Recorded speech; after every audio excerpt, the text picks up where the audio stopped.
Hello, everyone. Thanks for tuning in. Once again, you're listening to World Combat Sports. Hey, it's another one. Happy Wednesday to everybody. You know what it is. Come in the building, hit the like button. You know what I'm saying? To all the supporters, please pass the word so you can subscribe. Those of you that tune in to boxing and mixed martial arts for thorough analytics, I'm here. I got you. So outside of boxing today, of course, I want to talk about the big fight that's coming up. UFC 254 is on deck. We've been talking about it. Man, this is going to be an epic fight via mixed martial arts. Believe it. It's going to be to a point where it's going to mirror up to the Teofimo Lopez and Vasily Lomachenko, but in a different combat sport in mixed martial arts. Believe me when I tell you, everything about this matchup has just as much suspense and climax as the boxing match that we just seen this past weekend. So you might ask yourself, like, so how are they going to add up? You know, what in comparison, allows energy to allow energy to draw in the either casuals to the mainstream, mixed martial arts fans for this fight. Well, for one, when you saw Teofimo Lopez and Vasily Lomachenko, both of them have pretty impeccable records. Teofimo still undefeated, 16-0, right? But when it comes to Vasily Lomachenko and Teofimo, they have just about the same fights in boxing. Whereas you have Khabib Nurmagomedov and Justin Gaethje. Khabib is 28-0. 28-0, people. I say again, 28-0. He came into the sport around 08, I believe. So, he's the longest reigning undefeated mixed martial artist at this time.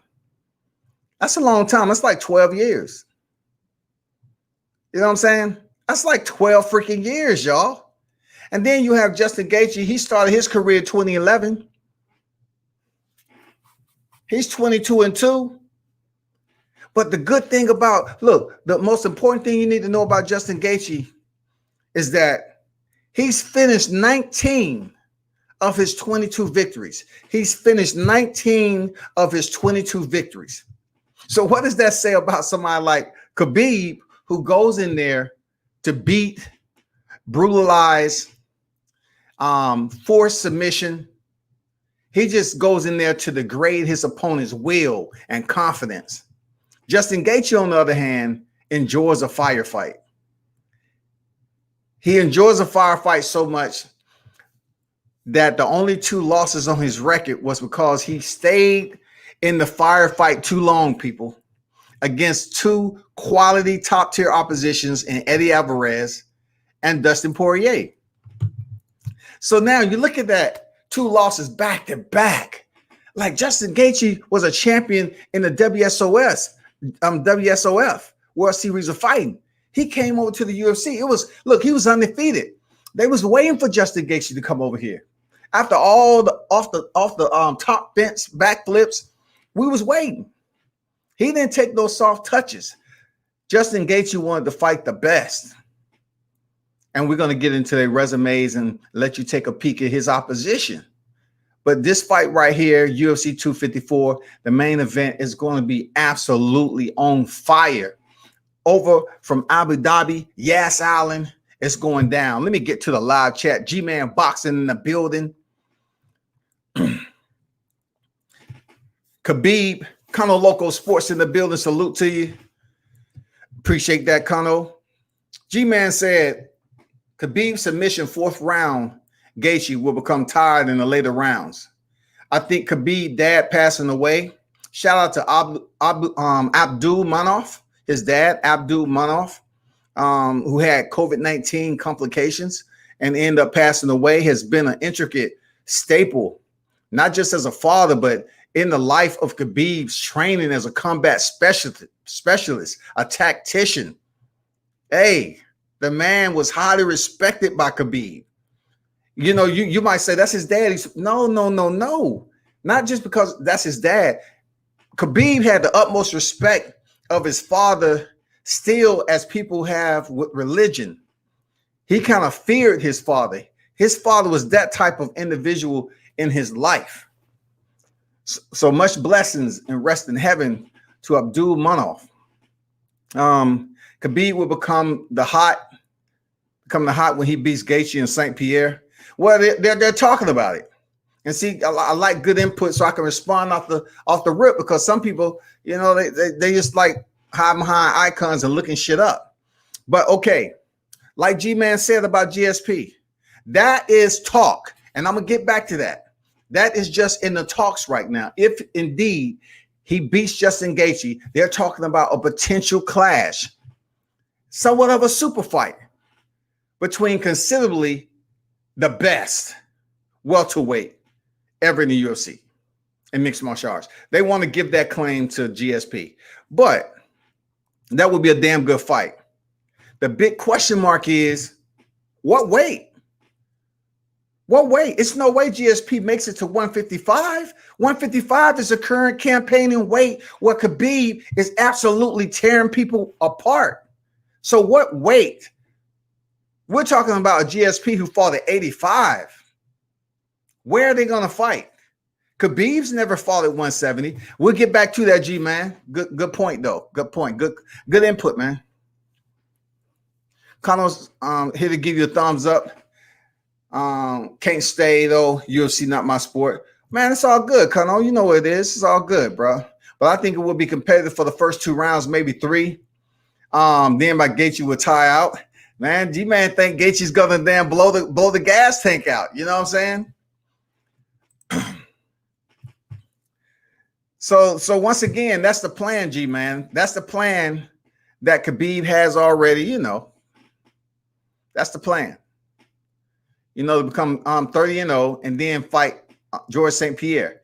And we really don't know if that is going to materialize. We have to wait till after this fight to see who he goes up against next. Because you're talking about killers after killers. You know what I'm saying? Khabib, arguably, if he beats Gaethje, in my opinion, he may be top pound for pound #1. Potentially. It's all about who wants to let go of the John Jones. And I still say this. I still think John Jones #1. All right.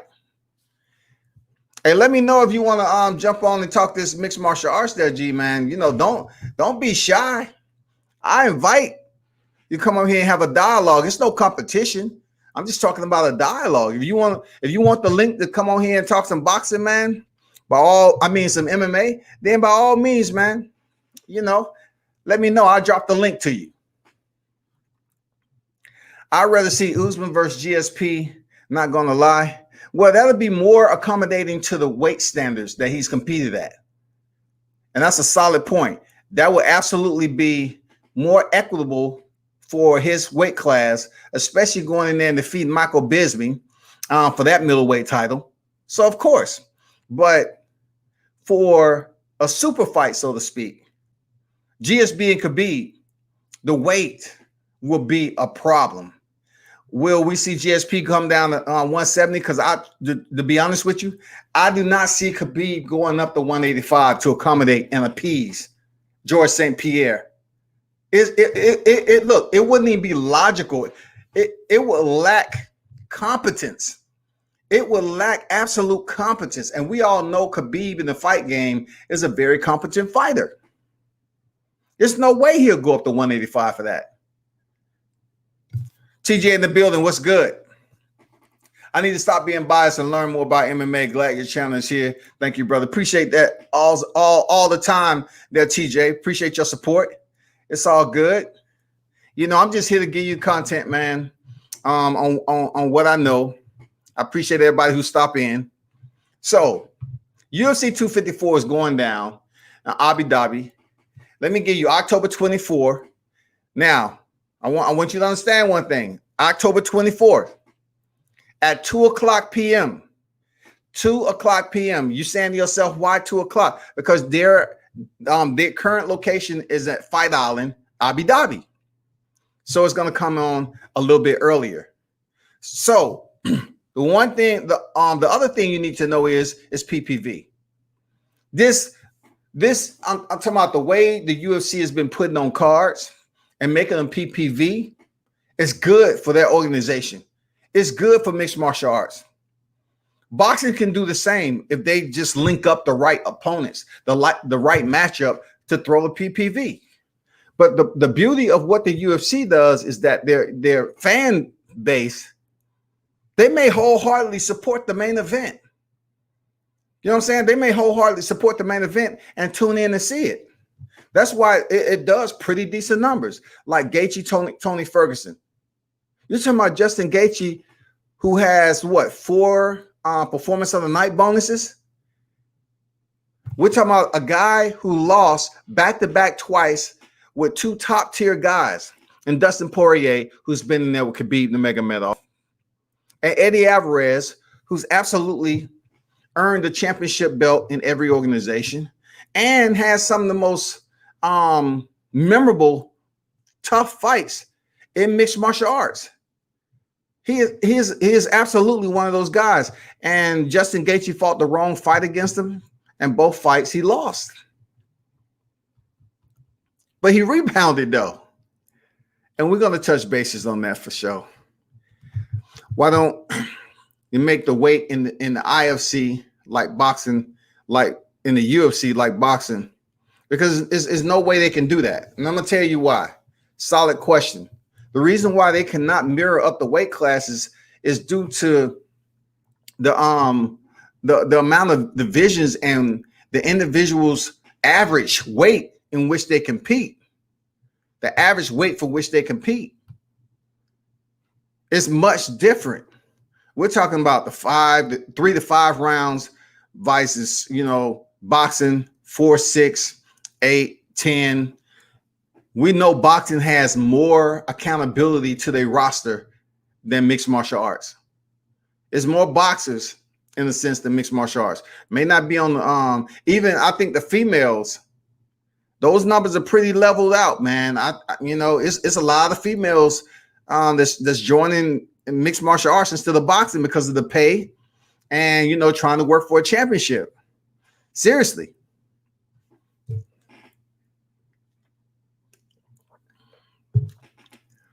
So just think about this. The weight is the weight when it comes down to it. You know what I'm saying? I mean, the weight is the weight. We still have to look at the weight. The weight is still the same. It's just the description is different. Boxing has 17 divisions. The male side of mixed martial arts has 8. That's facts. You know what I'm saying? So you take 135, which is lightweight in boxing, and 135 is bantamweight. In mixed martial arts, but bantamweight in boxing is 118. It's just a description, y'all, per all the divisions that has lined up in boxing. That's all. The weight is the same. You know what I'm saying? It's just a description, but it's a wide margin though. Very wide margin. I mean, unbelievable. Welterweight is 170. Boxing is 147. You know what I'm saying? 147 by 170 is just incredible. And then middleweight is 160. Middleweight is 160. Look at the huge disparity when it comes to mixed martial arts. 185, y'all. 185. 60, 70, 85, 25 pounds more. That is the gap in mixed martial arts that turn it over to a whole nother level. Middleweight in boxing is 160. Mixed martial arts, middleweight is 185. It's just a huge gap. And they've been talking about trying to throw a weight class in between potentially because, it may be a different body composition that compete in boxing than it is mixed martial arts. Because in mixed martial arts, per se, you have to move around. You have to be a lot more agile to your to going in there and competing.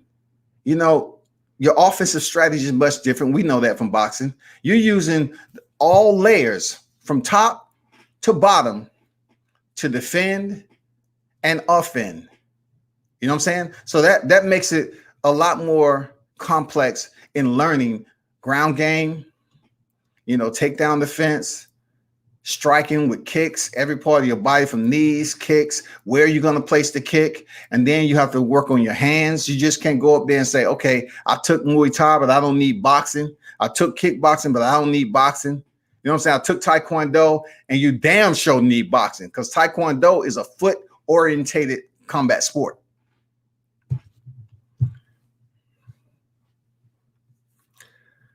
I'm excited. I'm excited to see Whittaker versus Cannonier. I think Cannonier beats Whittaker, then fight Izzy for the middleweight. Well, G-Man, you know, I could tell you've been watching, you know, certain things with the lead up in the promo and Cannonier meeting Izzy. That's all good. That's a good story. You know, that's a good lullaby. You know what I'm saying? That's a good little soft friendship story that them two met and gave each other all that love and warmth and respect and sportsmanship. But check this out. Whittaker has already been a champion. Jared Cannonier is dropping down from where he initially came into the freaking organization to compete. He's dropping all the way down to middleweight, which he has looked better. All right. That's a lot of weight to drop down, which he has looked better at middleweight. Now people are saying that, okay, Cannonier has more power than Whittaker. But also, G-Man, you have to take this in consideration as to the level of opposition. There's no comparison. There's no comparison to the level of opposition when it comes to Robert Whittaker. Just with Yoel Romero alone, just with Izzy Adesanya, you know what I'm saying? All that alone. Recently, Darren Till. Whittaker is the top dog. You know, I got to go for Whittaker because he has the more quality of competition going into this fight with Cannonier. I know a lot of people are hoping, you know what I'm saying, they want this swan song for Cannonier to come in here and have the best performance of his career so we can celebrate him wholeheartedly. I get it, bro. I get where they want to root for Cannonier. I get it. But in this sport, you know, only some people get rooted for like that. Only some fighters get rooted for when they lose. That's Conor McGregor. Conor McGregor is the only one in this modern era, in my opinion, and probably maybe Cowboy Cerrone. I'm not sure, but I'm gonna leave him out. But Conor McGregor is one of those guys. When he loses, people still up there. Ireland. You know, this dude comes back off a long layoff and gets subbed, and people still cheering him on. Anyway, no love right now. Let me give you the rundown of the card. All right. And I'm just going to go on the main card, people. All right. I have the entire fight card in the description of my YouTube, and you can check that out. That is the entire card, Saturday, October 24th, 2 o'clock p.m. PPV.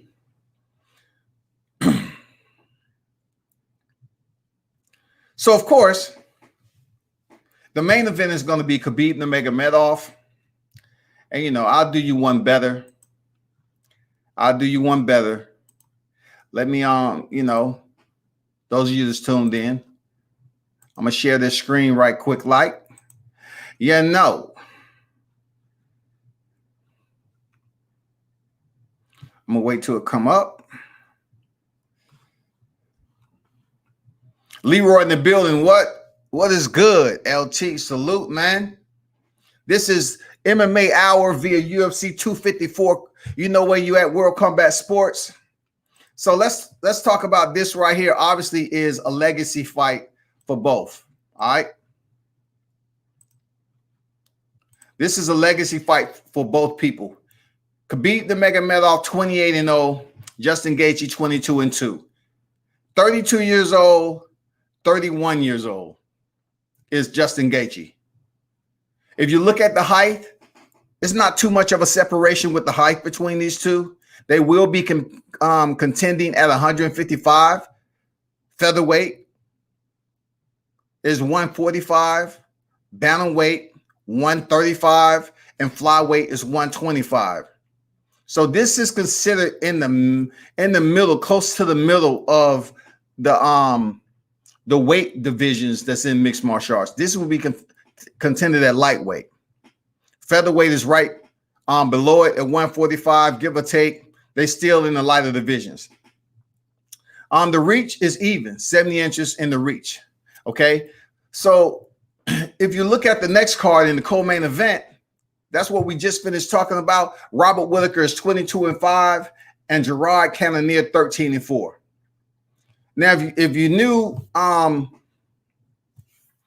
Jared Cannonier, he dropped down from a heavier weight division to now competing at middleweight. Robert Whittaker was the reigning champ at a point in time. He's faced some good names, you know, in this particular division, and he has 5 losses. One coming early in his career, and then, you know, as he made it up to the championship rankings, you know, he lost to Israel Adesanya. And we're going to take a look at his record. Next in the heavyweight division is Alexander Volkov against Walt Harris. Alexander Volkov is 31-8. Walt Harris is 13-8. The experience level, of course, goes to Volkov. Walt Harris is like on a fast track. He, in my opinion, he'll never be world champion. He's a likable guy. If you remember, his daughter was killed. Her life was taken by this guy, and he was out of the sport temporarily, then came back and had a fight. And it was just one of those deals where there's no way he was going to defeat Alistair Overeem on that night. But Alistair was a stand-up guy, showed much class, and he understood, you know, the pain that Walt was going through. But Walt Harris is 37 years old, much older. In height, 6'4" goes to Walt Harris, and Volkov, man, he's a tall 6'6". And Volkov been in there with some names. His most surprising fight to me was when he stepped in there with Derek the Beast Lewis. I was surprised at him being able to take Derek Lewis down, but yet wasn't able to do anything with it. And then the fight ended up standing, and he gave Derek Lewis too much time on the feet to collect the data, and he was knocked out. Weight contended at 250. If you don't know, you know, it's heavyweight, man. Reach, of course, goes to Volkov. 80-inch reach for Volkov, and Harris 77. And I'm only sticking to those 3 cards. I mean, those 3 fights. Those are the 3 main heavy hitters on this fight card. It is more names on there, but I'm just sticking to the more notable, important bouts, in my opinion, with the bigger names on them. And that's the main event: Khabib Nurmagomedov versus Justin Gaethje, Robert Whittaker versus Jared Cannonier, and the third fight that's leading up to the main event is Alexander Volkov and Walt Harris. For mixed martial arts and taekwondo, boxing, and wrestling, because it covers everything: kick, strikes, ground control. Robert Weathered and Jared's Fresher. Robert's Weathered and Jared's Fresher. I think Robert Whittaker is an experienced fighter. He's going to give Jared Cannonier, if he keeps his distance well, he should give Cannonier some problems. You know what I'm saying? Yeah, Cannonier's the more powerful puncher, but Robert Whittaker's been champion, man. He's been in there with, come on, man. Okay, I have to pull up his record. You know, let me pull up his record right quick. Man, y'all have to understand, man. Y'all not putting respect on my boy's Robert Whittaker name. Y'all need to put respect on my boy Robert Whittaker name, man. You up there saying he's weathered? For real? You're talking about my boy is weathered, and Cannonier is the fresher fighter. So let's take a look. Let's take a look.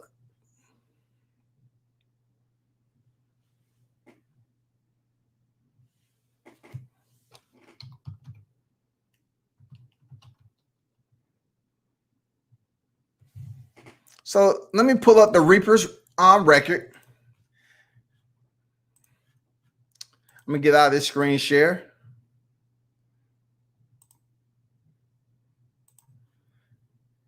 Y'all gonna put some respect on my boy Robert Whittaker's name. What are you saying? He's weathered. Whittaker, they just disrespecting you today, man. Like you haven't fought anybody. Come on. So here go my boy Robert Whittaker's record. All right.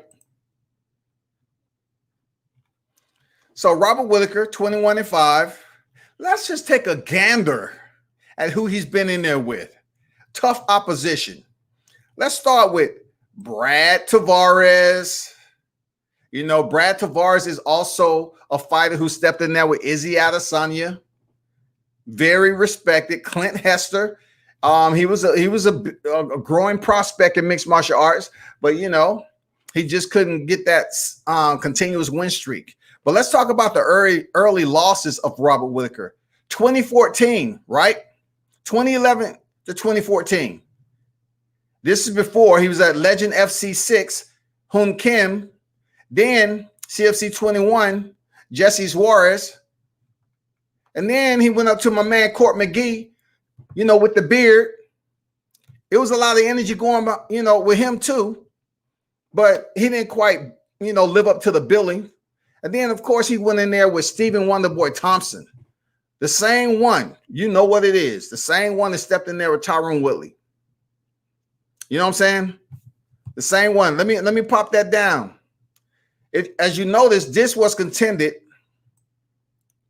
in welterweight. That's important to know because at this point in time right now, this fight dealing with Whittaker is at middleweight. But he did lose to Stephen Thompson when he was at welterweight.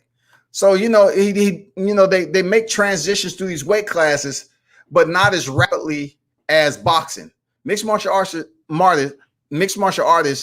they sometimes transition in weight classes, but it's not more often that you see somebody go from flyweight 125 all the way up to middleweight. You don't see that too often. Uriah Hall. Come on, Uriah Hall. Even though he has some brain farts in the cage, have a lapse in you know, a little complacency and getting the job done. That's Uriah Hall. He's still respected, right? Let's go up to Derek Bronson. Derek Bronson, man, still a top name in the UFC. He just, you know, he's building and fine-tuning his craft. Derek Bronson to me is one of those tough-ass guys that you got to knock out with a brick. Listen, the dude fights with his chin up in he used to fight with his chin up in the air. He was very reckless with closing distance and going in there with his hands swinging. And all you have to do is just stay focused on that chin. Make sure you step back at the right range and wait to counter. Because when he threw his punches, he just let his hands go. So it was easy for you to say, okay, yep, right, left, bow. And he's out. Jacare Souza knocked him out twice. Twice. BJJ world champion Jacare Souza. Next, Yoel Romero.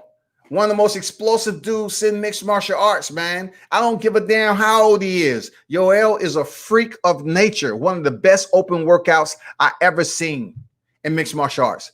Yoel Romero. He defeated him via unanimous decision.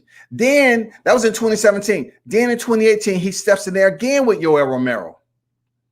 Wins a split decision. And what many thought Yoel Romero, including myself, won the second fight. And we're talking about Robert Whittaker defending his belt. He goes in there against Israel Adesanya with the wrong game plan, probably a lot going on in his life, and he goes out in round 2. You know, he had a lot of stuff going on. You know, they say his daughter needed a bone marrow, you know, all that. So that was in 2019, October 2019. And he took time off and came back in July of this year and fought Darren Till recently on UFC Fight Night and won a UD. Darren Till is one of those guys that has to get it together. But putting respect on freaking Robert Whittaker's name, man, he got some top tier opposition on his resume. Top tier, man. And for the person who said he's weathered, he's only 29 years old. He's only 29 years old. Look at this record, 21-5. It's not like he has that Alistair Overeem, veteran tread on his career. Alistair Overeem's been knocked out over a dozen times. I mean, he's lost over a dozen times, and he's been knocked out several times. Slept. That's not the case for Robert Whittaker. I think his one fight, he was stopped via punches early in his career, if I'm not mistaken. Let me just go down here and check, but I think it was via punches. Let me see. Where was that? Yeah, Stephen Wonderboy Thompson, of course. World-class martial artist before he stepped into to become a mixed martial artist. He stopped him in round 1. Besides that, Adesanya is the only other one to stop him leading up to that championship defense. Adesanya was the only one.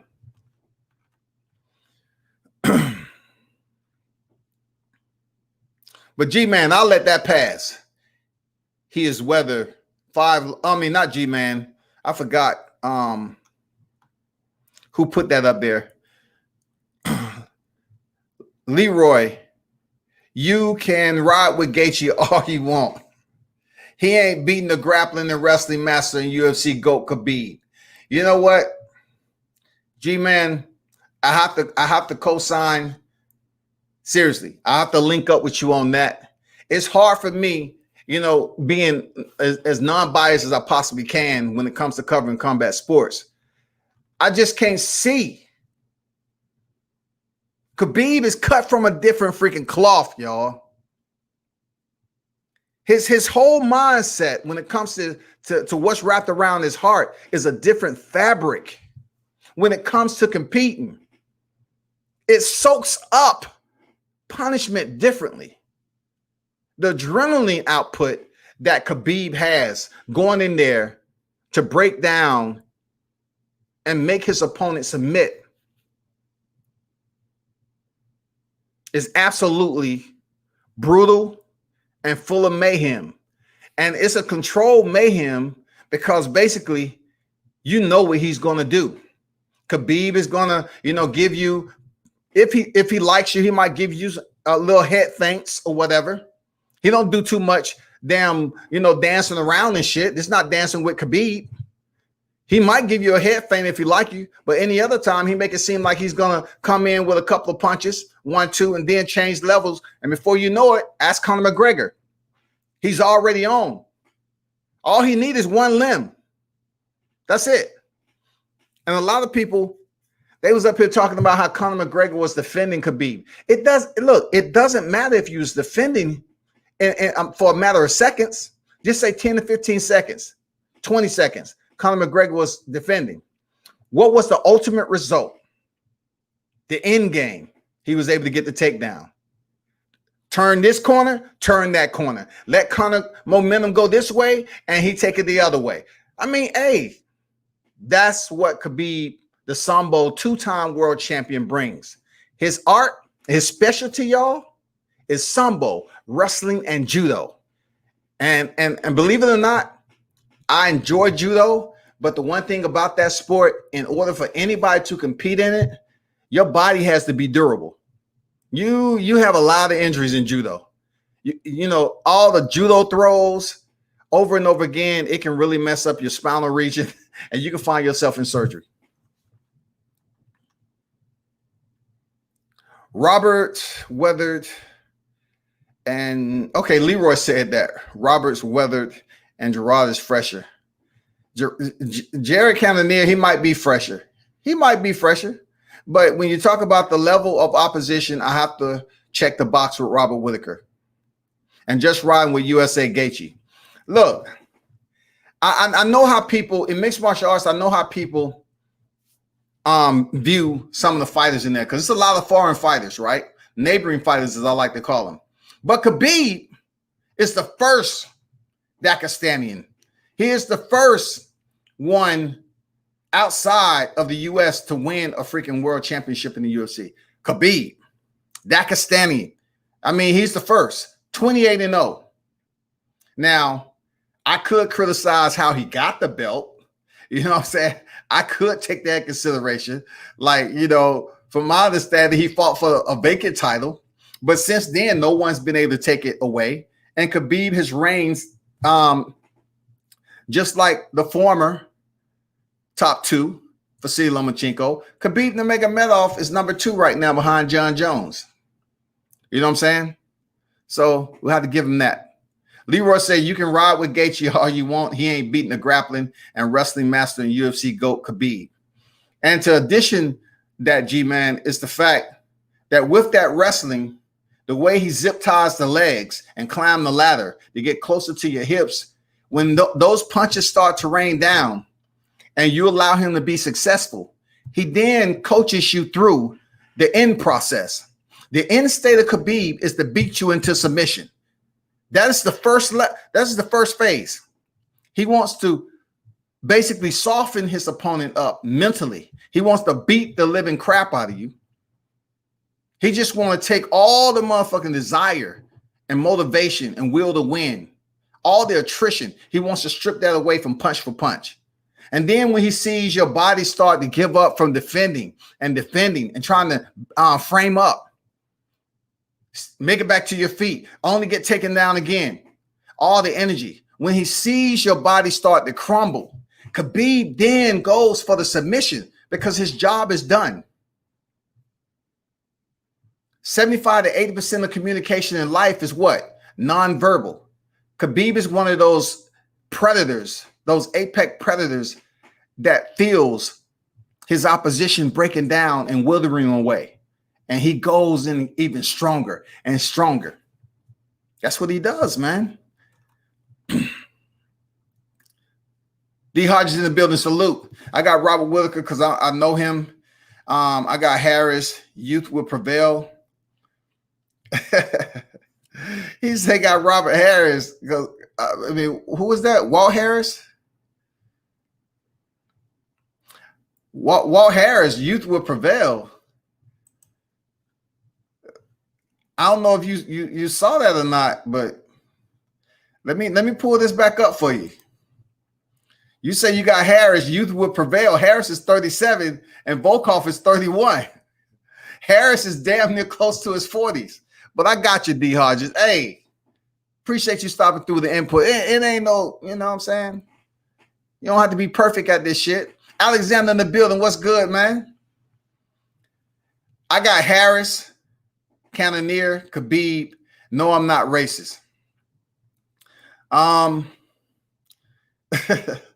This ain't got nothing to do with race. But dude, seriously, you got Harris. Man, Volkov been in with better opposition. And Harris cardio sucks. And G-Man, you kind of clashing. You kind of going against the current a little bit without paddles. You can't throw a canoe in the water and say, oh, I'm going to go upstream with my hands. How do you expect? Big as Walt Harris is, did you see the last fight he was in? His cardio was absolutely the same thing that you said about freaking Justin Gaethje. I got Volkov in that fight. Even though I haven't given my predictions yet, I have Volkov over Harris, man. Experience, height, reach, and quality of opposition, man. QOP. I got Justin Gaethje upset. A lot of people are leaning towards Justin Gaethje for his boxing. All right? A lot of people are leaning towards Justin Gaethje because, for one, you have a lot of U.S. fans that's tuning in and say, yeah, we want a U.S. guy, 2-time Arizona state champion. We want Justin Gaethje. Justin highlight Gaethje to dethrone Khabib because we're still mad at what he did to Conor. You know what I'm saying? Oh, he shouldn't have never did that. Man, please. Conor got everything he deserved and he was missing some. Khabib jumping out the ring, yeah. OG style. We don't owe Conor McGregor nothing, y'all. Nothing. Dude is running around here like a hoodlum, a thug. I was glad to see freaking Khabib sub his ass out in the 4th round. Yes, he has weathered 5 losses, have came back the same fighter. I agree with that. After the Izzy loss. Yeah, you know, I mean, Izzy is considered, you know, one of those guys who had a fast track. He was a well-respected in his kickboxing career. And for him to come over and still be undefeated, all right. I'll be honest once again, I did not believe with Izzy being a kickboxer. I kind of felt like he needed to work on his takedown defense and his ground game. I just felt like if someone can step in there and get a hold of those hips, access the hips, had a strong wrestling pedigree, they'll be able to take Izzy into deep waters that he never experienced. But we also have to consider the weight class, the middleweights. You know, who up there is like some of the old school middleweights is going to basically go in with that GSP pedigree. We don't see that too often right now. We're not seeing it. So now it's a stand-up game. Kevin Gastelum, even when he had success, what was it? It was from striking. Who has had success with getting close on the hips? Because I thought for sure Yoel Romero was going to be the guy. I thought Yoel Romero was going to be that guy, people. And you know what? That was one of the most boringest fights ever in the UFC. Outside of Stephen Wonderboy Thompson and Darren Till.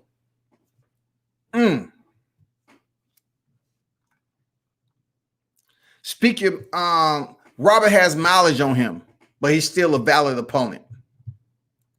Look, mixed martial arts in general, with 4-ounce gloves, you don't receive the same miles as boxing, so to speak, because the objective is the head area and this area right above the abdominal region. What I mean by that, the abdominal protector that's on the trunks from the abs on up to the head, right? The front part of your face. So if you look at mixed martial artists, they can take kicks, punches, elbows. It's not always a strike coming at the top, the higher region or the top region of the cranial. You know what I'm saying? They have, it's called mixed martial arts for a reason. So when you say mileage, I think that'll only be applicable if we're talking about getting knocked out all the time. Like mileage would be Alistair Overeem, Cowboy Cerrone. The reason why I say that is because the number of fights that they've had and the amount of times that they've taken punishment that led to them being unconscious. We've seen the fight between Francis Ngannou and Alistair Overeem. We've seen how he had his lip split open. Come on, man. Your Dean Rosenstruck split Alistair lip open, and I was like, God damn, surgery tonight. Surgery. You know, Alistair's been knocked out by some people, slept. And he had a real lengthy kickboxing career too. That's what I came up on with Alistair over there, the Grand Prix. Anyway, not to get off subject. Yeah, he got KO'd at 170. Conor Local, salute. Jared, way bigger and fresher. Yeah, I know you keep saying that, but I'm not sure what you mean by you know. So let me pull up old boy's record. I'm gonna show you what this is, what I'm pertaining to with Jared Cannonier. He's 13-4. He's one less loss than Robert Whittaker. Robert Whittaker has 5. Cannonier has 4. Now check this out right here. He came in there and fought my boy Glover Teixeira. I'm not starting with Sean Jordan. He's not relevant. So pop this down right here. He was at light heavyweight 205, y'all, and he lost a unanimous decision to Glover Teixeira. Gordon, my boy, and current, reigning, defending, light heavyweight champion Juan Blachowicz. So check this out. Light heavyweight lost to UD. That was 2017. December 2017. He turns around in 2018 and he gets stopped by Dominique Reyes, who I believe defeated John Jones 3-2. He could make it happen at light heavy. Let's go to my boy David Branch. Middleweight, his first fight at middleweight. Now he's finding his groove. Boom. Round 2 stoppage. The legend himself, Anderson Silva, he stopped him in 1 round. Knee injury via leg kick. Jack Hermanson, round 2. So you see, once he dropped down to middleweight, he's having success. But I can still go to Robert Whittaker. He's been champion at the middleweight division. And yes, he has more experience with high-level opposition than Cannonier has dropping down to that weight class. Because David Branch, we can't put him in the picture. We can't put an antiquated Anderson Silva in the picture. And we sure enough cannot include Jack in there. So Robert Whittaker at middleweight would be the best opposition that Cannonier has faced to date at middleweight. Tony Boswell, appreciate your donation. My brother, salute. Thank you for stopping in, people.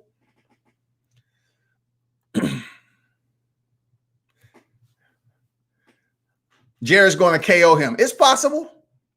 It's possible. It's possible, people. It's possible. But you can't just say he's going to KO him without looking at, you know, the amount of fights that Alexander Volkov has had and his experience. With that experience come cage IQ. It becomes cage IQ, man. This is mixed martial arts. It's many other variables to worry about besides 2 hands, a left and a right. You have to worry about a lot: spinning technique, spinning kicks, low to high kicks. You know what I'm saying? Elbows on the back end of a punch.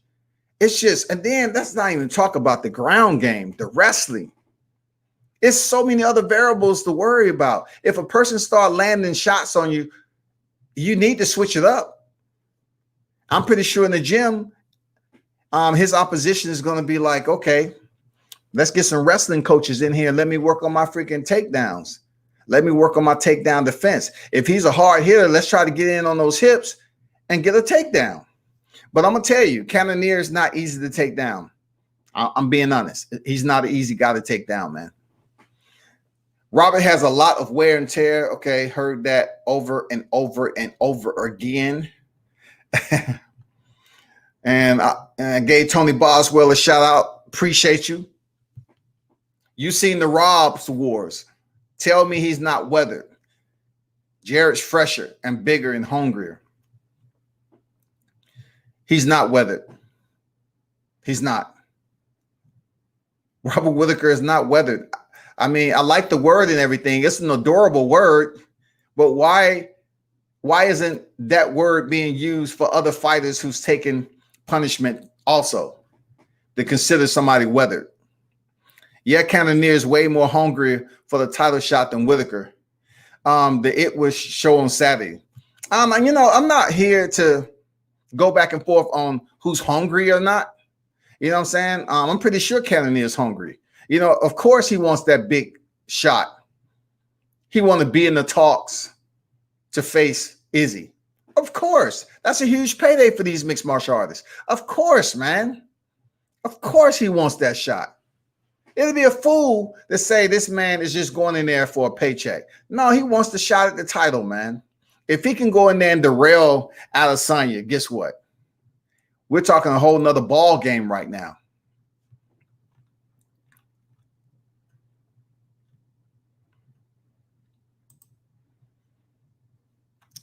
Izzy, even 20-0.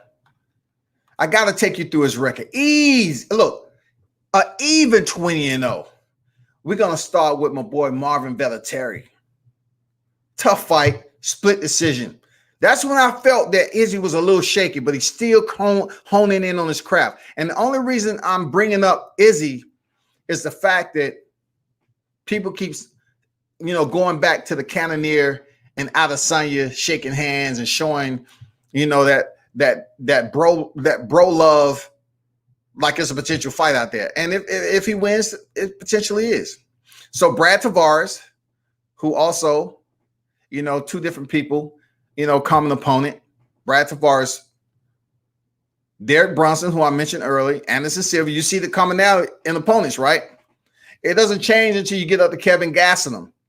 Kevin was tough, but hey, the interim champion wasn't enough. You didn't do enough to beat the champ. And he lost a unanimous decision. Then he fought Robert Whittaker, one of his best performances, of course, for the championship. And guess what? Boom. He won. And it was definitive. I thought Robert Whittaker had the wrong game plan to kind of go on the inside, as reckless as he was against a long, multi-dynamic striker like Adesanya who can counter. I didn't see Robert Whittaker getting knocked out, though. But like I said, he's had injuries. It is what it is. And then, as I mentioned, Yoel Romero, one of the most boringest fights in UFC history. I'm skipping over it to a legitimate. Look, he was 19-0 going in there with Paulo Costa. 19-0, and Adesanya went in there and stopped him in round 2. Moving on. Let me go back. So,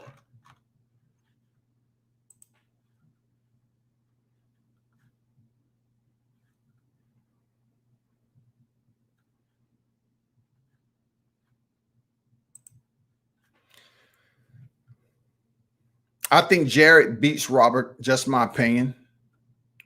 A lot of people are thinking that there, Tony. You know what I'm saying? A lot of people are thinking that Jarrett would beat him because he has momentum. Since he's dropped down to middleweight, dude is on the roll. He has the momentum, the energy with him. So, I can't sit up here and act like you talking Swahili. A lot of people are saying, okay, I think Jarrett beats him.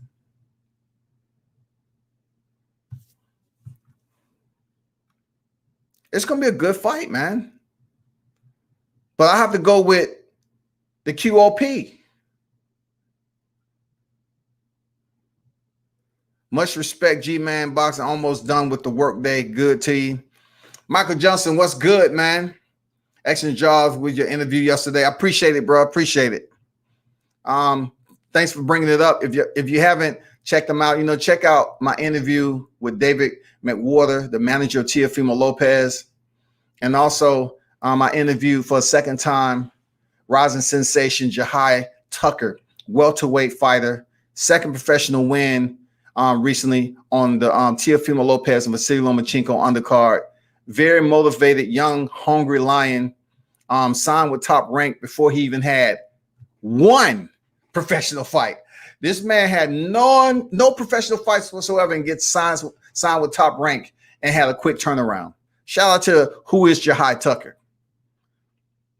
I think Justin has a shot if a home salesman can go 5 with him. Just can too. Damn, a home salesman. Wow. Tony went deep to the heart. Ugh. He pulled out the blade and just looked at the blood drip down. He didn't even go from the back. He walked up to Justin. Look, he walked up to Khabib, rather. No, I'll take that back. Let's leave Khabib out of there because you wouldn't have got that close to Khabib. All right. He walked out to Alaquenta, disrespected the man's side hustle, stabbed him in the chest, kind of twisted it a little bit, pulled it out, and say, you know what? Selling homes will never get you this blood, sweat, and tears in here in the cage.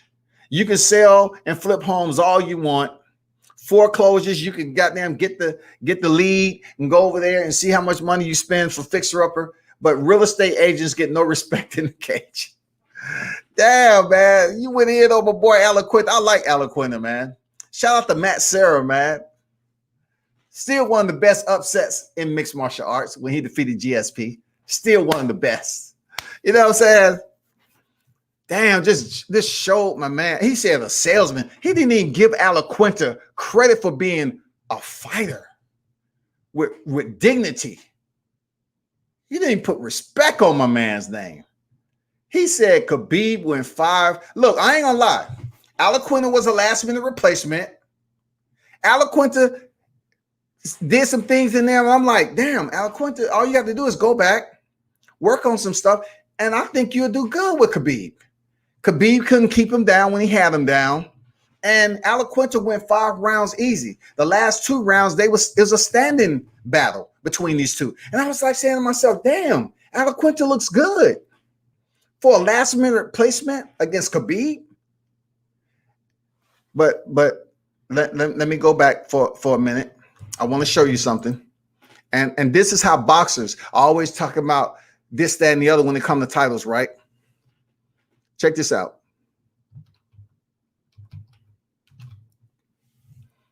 People won't know this unless they follow, like the astute in the live chat. Check this out. Let me go back down.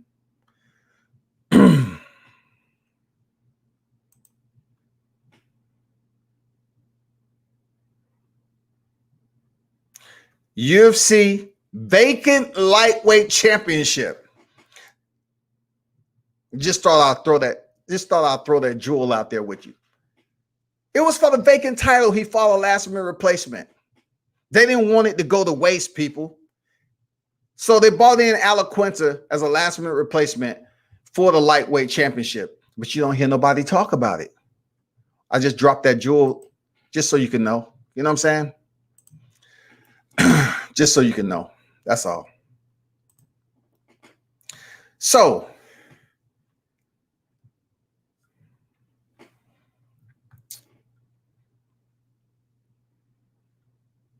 $11 p.m. say on World Combat Sports, what's up? What's good with you?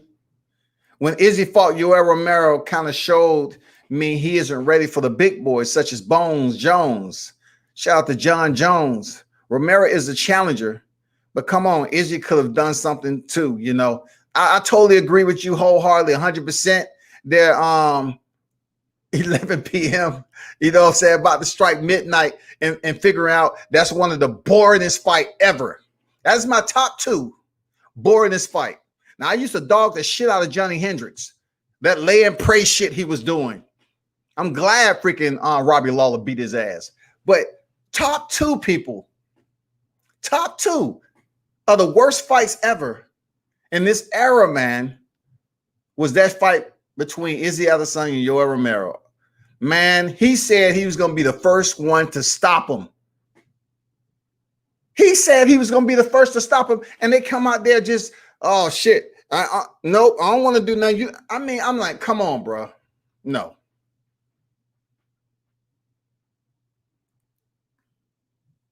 I was talking about style bender because of Robert Whittaker being in there with an opponent like that and his experience level. So I brought up Adesanya to the point where that's a big name to have on your resume challenging for your title because he's undefeated. You know what I'm saying? That's what experience he brings in there. I was bringing up, the top level opposition that Robert Whittaker's been in there with. And we got to give credit to Adesanya for being one of those guys. We have to give credit for Yoel Romero for being one of those guys. You know, I can give credit to Kevin, everybody else has stepped in there with Robert Whittaker.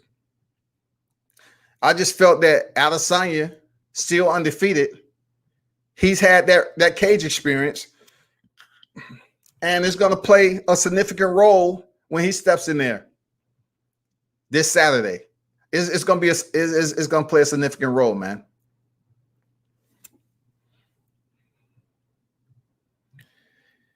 Tony said, Izzy better leave John alone.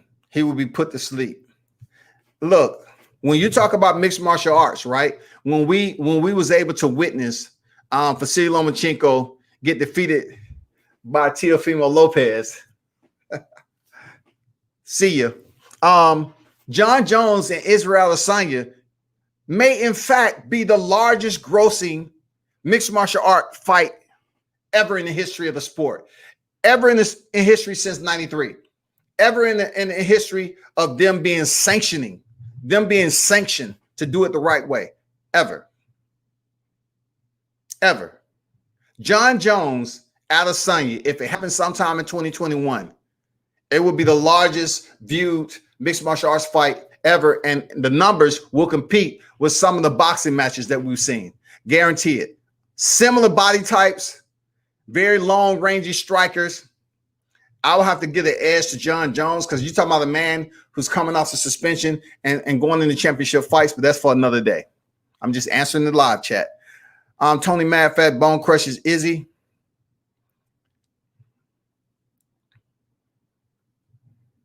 Izzy. Why y'all talking about Izzy for? I'll just give an example. Why y'all talking about Izzy, man? This ain't about Izzy. This is about Khabib and Gaethje, man. Come on now. Khabib would take an L versus St. Pierre. J8, I understand where you're coming from with that, but tell me this. What weight class? J8, what weight class will they fight at if Khabib's highest weight class is 155? What weight class? GSP is not dropping down to 155. Khabib will wreck him.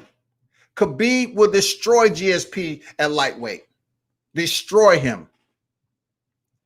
And you think GSP is coming down to 170? Possibly. But his last fight, being inactive, was 185. I truly think GSP will have issues if he drops down to 170. And then Khabib will have issues too, but not as GSP because he'll be moving up in weight. But I don't think he would take an L as easily as people think. Only fighter to go 5 rounds with the Eagle. Yeah, shout out to Al, man. And not only did he go 5 rounds, the man was a last minute replacement for a championship belt. And Khabib had to make weight for that fight to count. Yeah, Tony got hurt. Bad weight cut. Al stepped in, went 5 rounds. He was Ariel Helwani today. He was on Ariel Helwani today. Yeah, you know, Ariel Helwani. You know, people always talking about how boxing fans and then, you know, just mouthpieces that report on combat sports. They're talking about how people kissing the ass and stuff like that. But, you know, in order for you to be on any platform, you have to have a sense of courtesy. And Ariel Helwani has came a long ways. The man has put in his dues.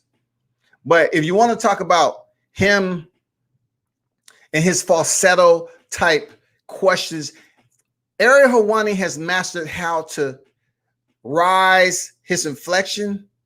What do you think that, you know, what you did to so-and-so over here, do you think it was respectful? Because I thought it was a little bit over the top, you know, but I don't know. You might feel a little bit different because you would want, you know, he loves to freaking give you that falsetto type high pitch when he's asking tough, disrespectful questions.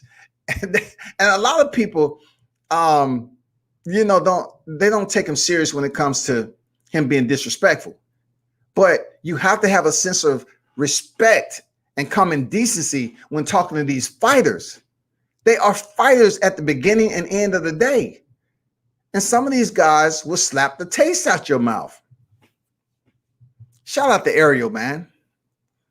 People give him a lot of shit, but man put in his dues. He's been in there for a while. He's doing what he got to do. The co-main event, winning heavy thought. But hell yeah, top 5 most boring fights on the decade. I agree. Tony said at Leroy, Al is a good fighter and Al can wrestle. Justin has hands and wrestling, but he's better use it again. That Russia. Look, okay, Tony. I totally get where you're coming from with that. And I would just caveat, right? And I apologize for the sun that's coming in. I'm gonna move back to my other location. But try to bear with me. Hopefully the glare is not that bad. But check this out. To caveat off what Tony Boswell said, right? About wrestling. Okay. He was 2-time Arizona state champion, right? Khabib was 2-time Sambo world champion. So if you compare even close to the levels of their wrestling pedigree, their competitive wrestling. I always tell people it's a difference between a BJJ black belt that is training in the gym and a BJJ black belt that's competing. EBI, ADC, no gi. You know what I'm saying? What's the other one? Damn, the NO. All these competitions that's high level BJJ competitions, you're definitely gonna have a separation in skill set. You're gonna have a separation on how they go out and attack and try to take their opponent down. Of course, joint manipulation via submission. Hey, it's jiu-jitsu, unless it's combat. But we talking about strict jiu-jitsu game, wrestling, I have to give it to Khabib. Now, a lot of people are saying that Justin Gaethje, he has wrestling. You better believe it. I believe he started wrestling at around,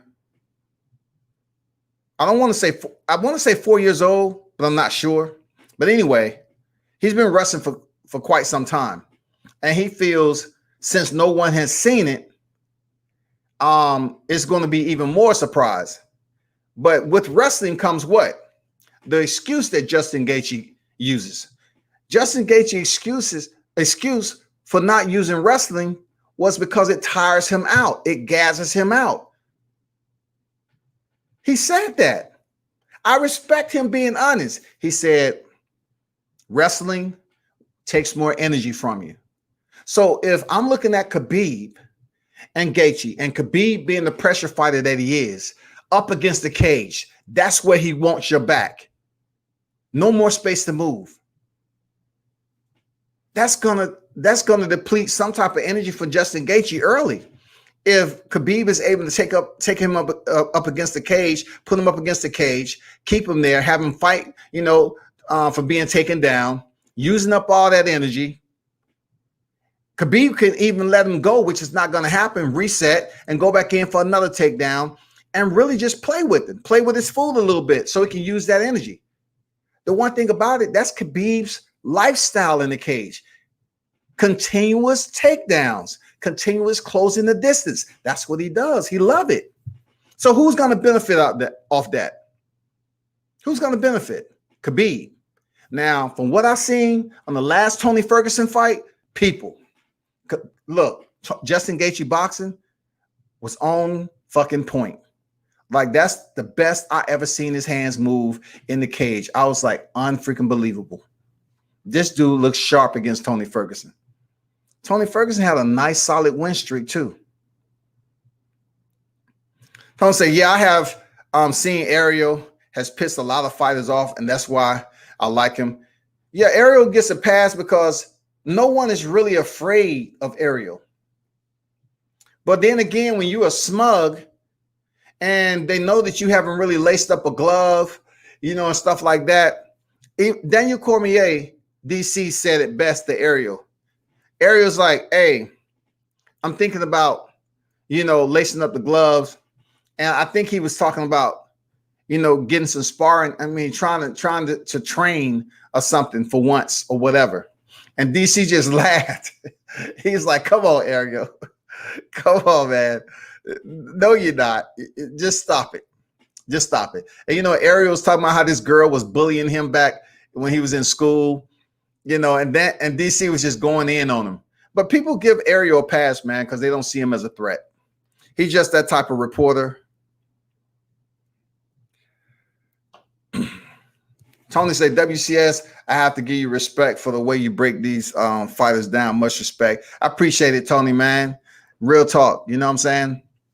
I say this, man. I just love doing what I do, regardless of the numbers. I'm here to talk about what I know and what I've been following. But appreciate the respect, man. Rap star in the building. What's good? I'm only on for a second. Want to send the link, or I'll catch you later. WCS, appreciate your info. Rap star, I would, but I'm talking mixed martial arts, and I have to break down this card. You always welcome, man. You know what I'm saying? But I have to get through this card because it's not a boxing. It's not about boxing today. You know what I'm saying? It's about mixed martial arts. So I really want to stick to the card. But man, salute to you. You always, you're always welcome. You know what I'm saying? So let's get back over here to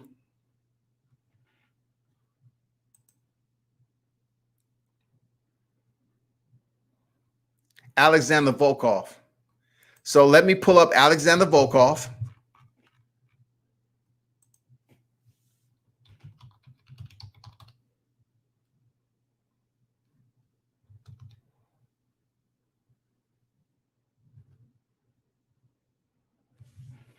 Drago in the building. Okay. Let me get back to this. So there you have my boy Drago. 31-8. The one main concern to me, with Alexander Volkov and Walt Harris, is the fact of who's made the changes. You know what I'm saying? Who has made the changes, man, since their last fight? This is what I mean by this, people, when breaking down the combat interaction with these fighters. You have to have a history. It's way deeper than just looking at it and say, oh, so-and-so's kicking in the head. He's saying this and that. You have to have a history and a story behind each of these. So Alexander Volkov and freaking Walt Harris is pretty much fought their last opponents, individuals who had pretty good takedowns. Changes level pretty good wrestling. What I mean, Alexander Volkov faced Curtis Blaydes. We all know his wrestling pedigree. Curtis Blaydes been in there twice with Francis Ngannou, and listen, he lost, but he gained the experience. Curtis Blaydes is a respected wrestler and mixed martial artist, which potentially may be a world champion in the future. But check this out. Alexander Volkov defeated Curtis Blaydes via unanimous decision. What does that say about going in here against Walt Harris, who doesn't present? Curtis Blaydes is a big dude, man. Curtis Blaydes is a big dude.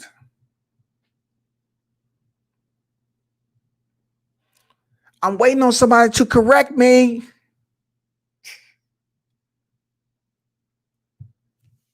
And y'all got to correct a brother, man. See if y'all awake out there, man. See if y'all awake. So the experience that Volkov experienced, the experience that Volkov went through, right? You have to take from this from the match that he learned with Curtis Blaydes, a wrestler, and going the unanimous decision with him. Dropping that decision. Why? Because Curtis Blaydes had a wrestling pedigree.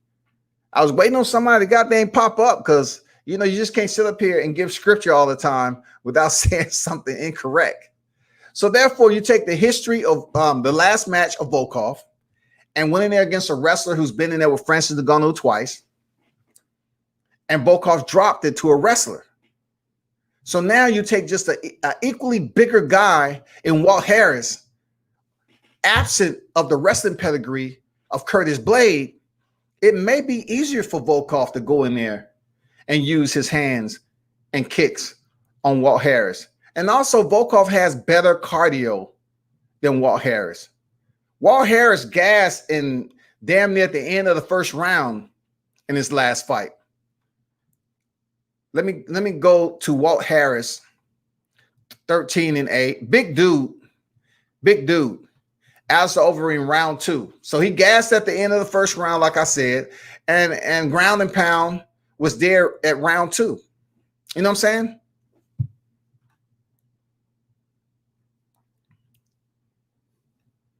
He really have no big names on his resume that he's won against. He has the experience of Mauricio Verdun. Salute to the OG, the first man to sub out Fedor Emelianenko. I got to give Mauricio, former world champion, his shout out, legend of the sport, real talk. So he really doesn't have. I can't put Andre the Pitbull Arlovski up there because it was a no contest, man. Whatever. Alexei Olenek, I can give him credit for that. I can give him credit. Winning flying knee, left cross, round 1. Olenek, I give him credit for Olenek. But check this out. Olenek has, when you talk about weathered people, when you talk about freaking tread on the motherfucking tires, look at Olenek's record. I know it's a little bit off, but I got to show it to you just to drop a little jewel. This, my people, is considered weathered. This guy right here. 59-14-1. And look, 59-14-1. That's weathered.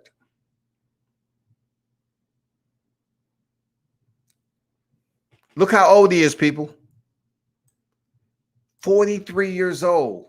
Damn near the same age as Yoel Romero, but way more fights. This is considered weathered. Look at that. 59, 14, and 1, y'all. Crazy. Crazy. This dude has had unbelievable. And, unfortunately, he lost to my boy Derek Lewis recently, but I was going for Derek Lewis anyway. When he knocked him out, you know what I'm saying? I was like, okay, this dude has so much tread on the tires. He's never going to be a world champion. He's just in here for a paycheck. Real talk. So let me get out of Alexei. But back to my boy Walt Harris, 37 years old. He's fast tracking right now. Big guy, 6'5", 81-inch reach. You know what I'm saying? He has 8 losses.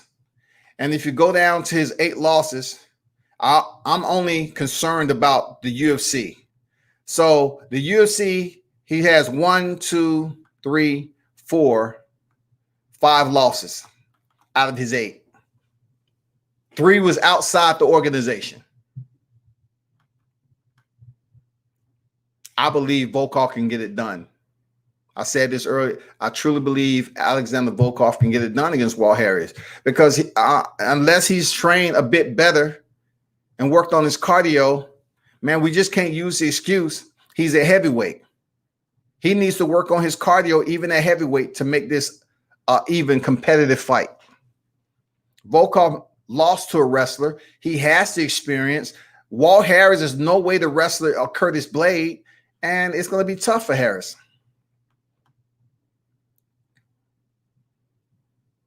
Leroy said, WCS, appreciate your info. Appreciate you, bro. Thanks. Rapstar said, I'm a big Khabib fan. Respect. Yeah, Khabib, man, he's a terror. Khabib is a terror. And I'm going to let y'all in on something else that no one talks about with Khabib either. Seriously.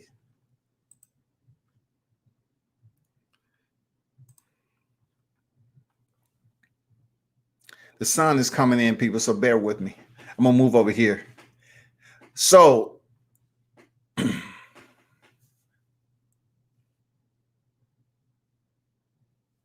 Leroy say, bro, I get it.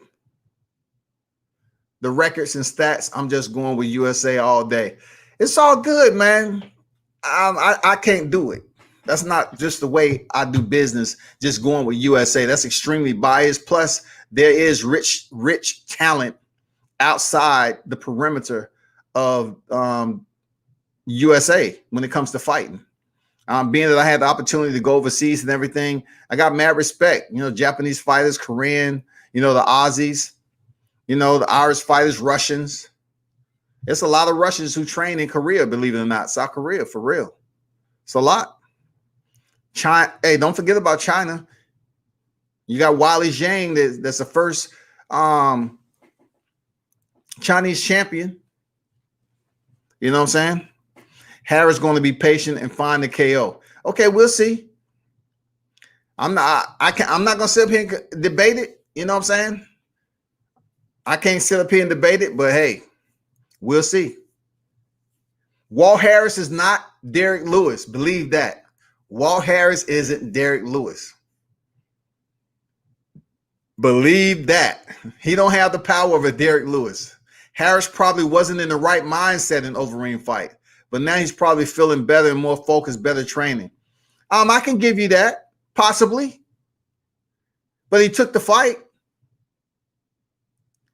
He took the fight. That's highly possible. You know what I'm saying? Velocity in the building. Salute, man. Olenek and Overeem are from different eras. Yeah, absolutely. Absolutely. Absolutely. But when it comes to the fighters there, Leroy, when you hear people saying weathered, those are two individuals who I consider weathered. Olenek and Overeem. Oh my God. And I can even put Cowboy Cerrone in there only because he's taken so much punishment and he still hasn't been a champion. Overeem, he's been a champion outside in a different competitive martial arts, but Jesus Christ, dude has taken some punishment. Man, I'm telling you, seeing Overeem, the old Overeem, I just wish we had, I had the opportunity to, they had better guidelines back then where I could have did media. I just, the military is so restricted. But anyway, when I saw Overeem for the first time, obviously he was on more than horse meat. Dude was an Adonis. Dude looked like he was chiseled out of granite. When I saw Overeem, man, in the Grand Prix days over there in Japan, right? I was like, this is unbelievable. This dude is like, the Japanese loved Overeem. They loved him, just like they love Rampage. Japanese treat their fighters different. It don't matter if you're from the U.S. See, y'all say I'm just going for the U.S., but in Japan, man, they show mad love. They treat you like a god over there if you have talent.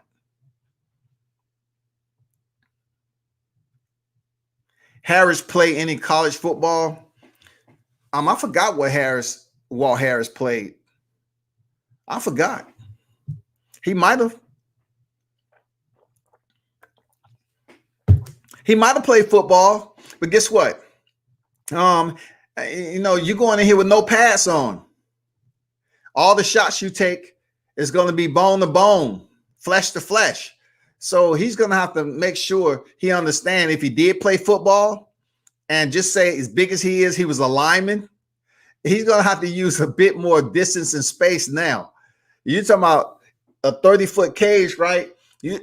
I mean, come on, man.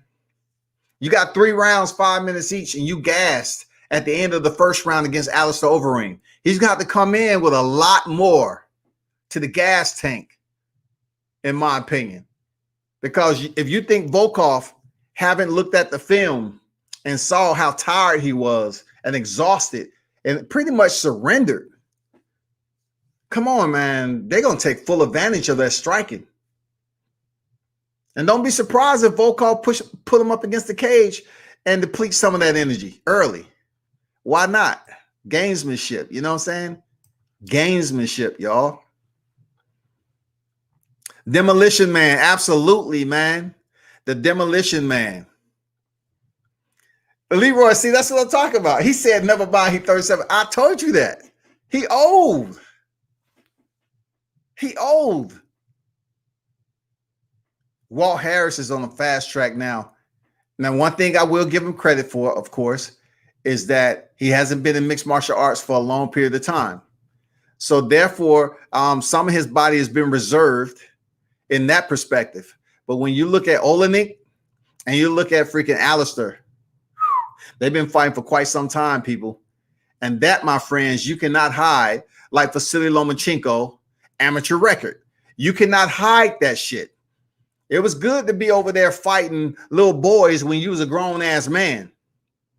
But you have to step in there. You don't have, let me get this pinch hitter.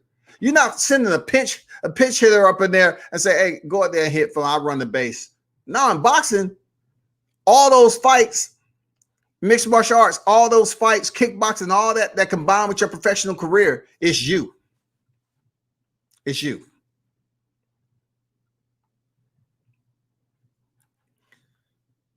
Isn't Bob Sapp more famous than Jordan in Japan?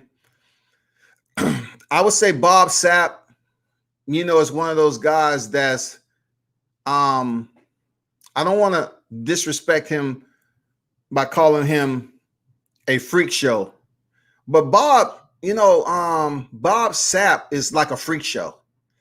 Dude is huge, but once again, going back in history, listen, people, it's levels. It's levels. I'm just trying to tell you. I love giving history to this. His win over Ernesto Hoops. Anybody know who Ernesto is? One of the baddest to ever do it. Him getting that win over there is almost like they was trying to give Bob Sapp a Christmas present. Ernesto, in my opinion, did a damn good job, and he was on his feet. Them giving Bob Sapp that win, I don't know. It must have been politics.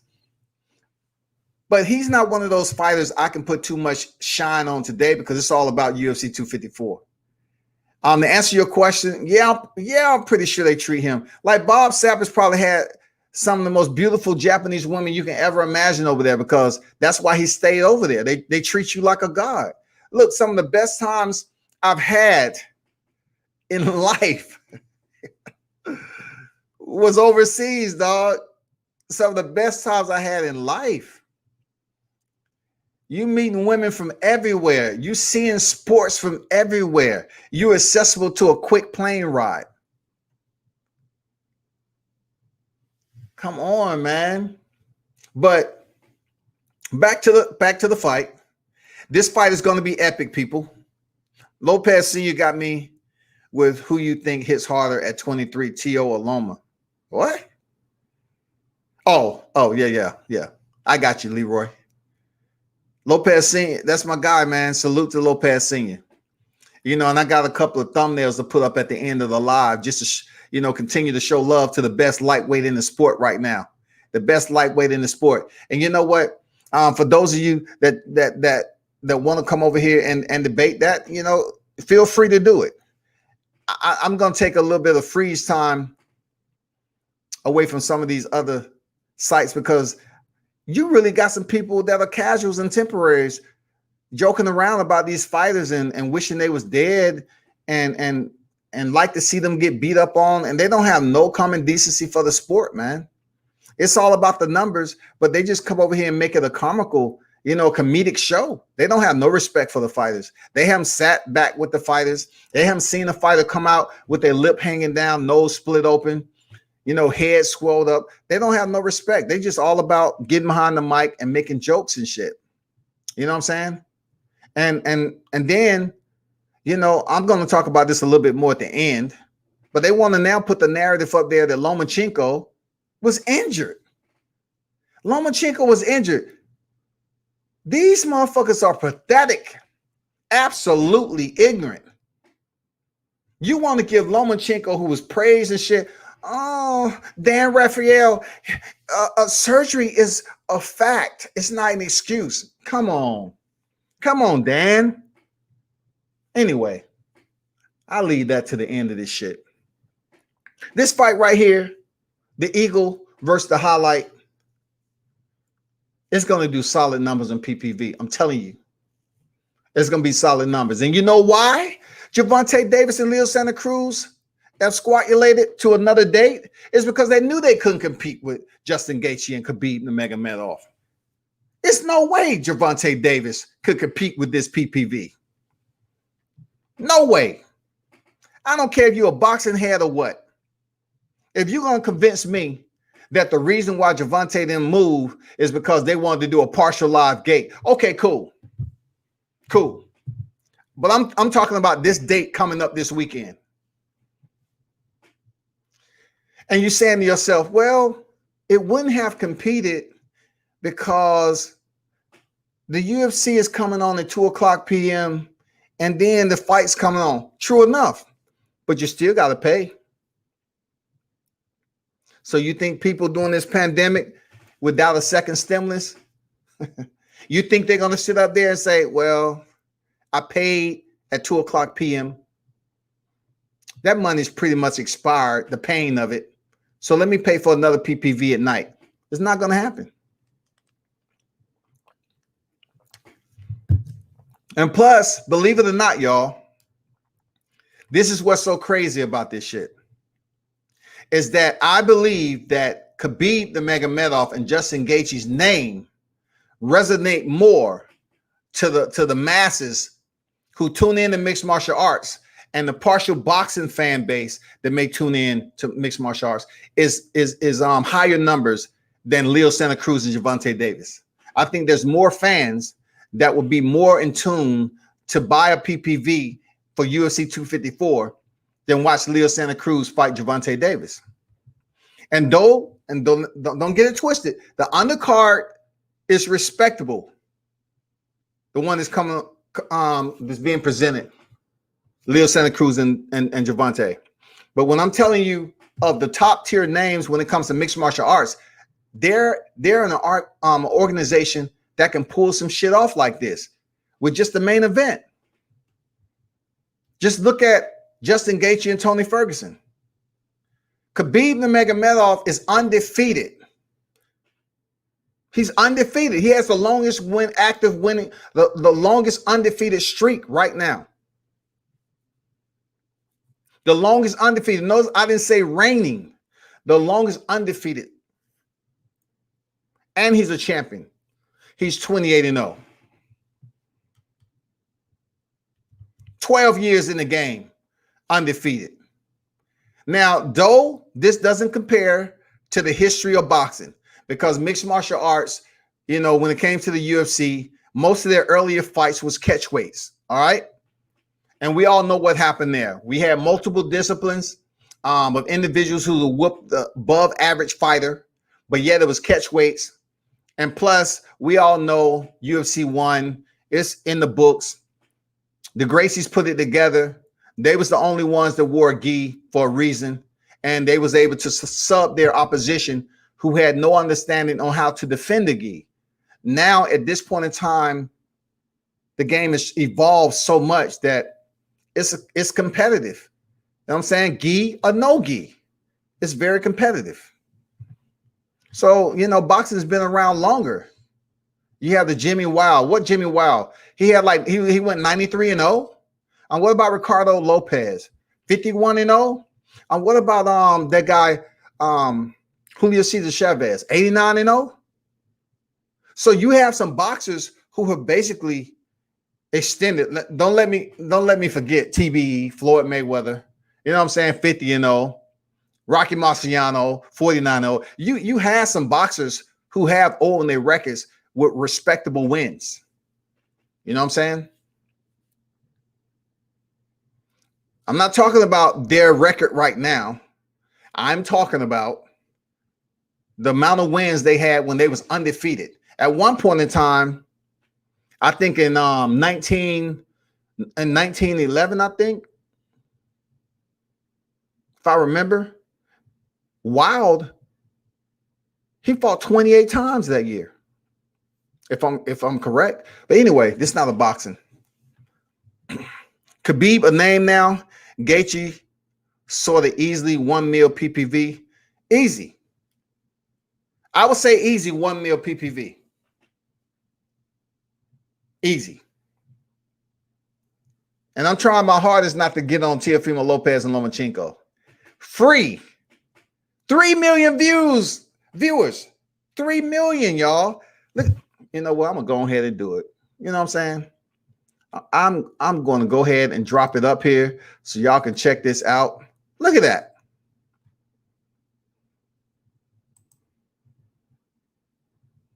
Look at that right there.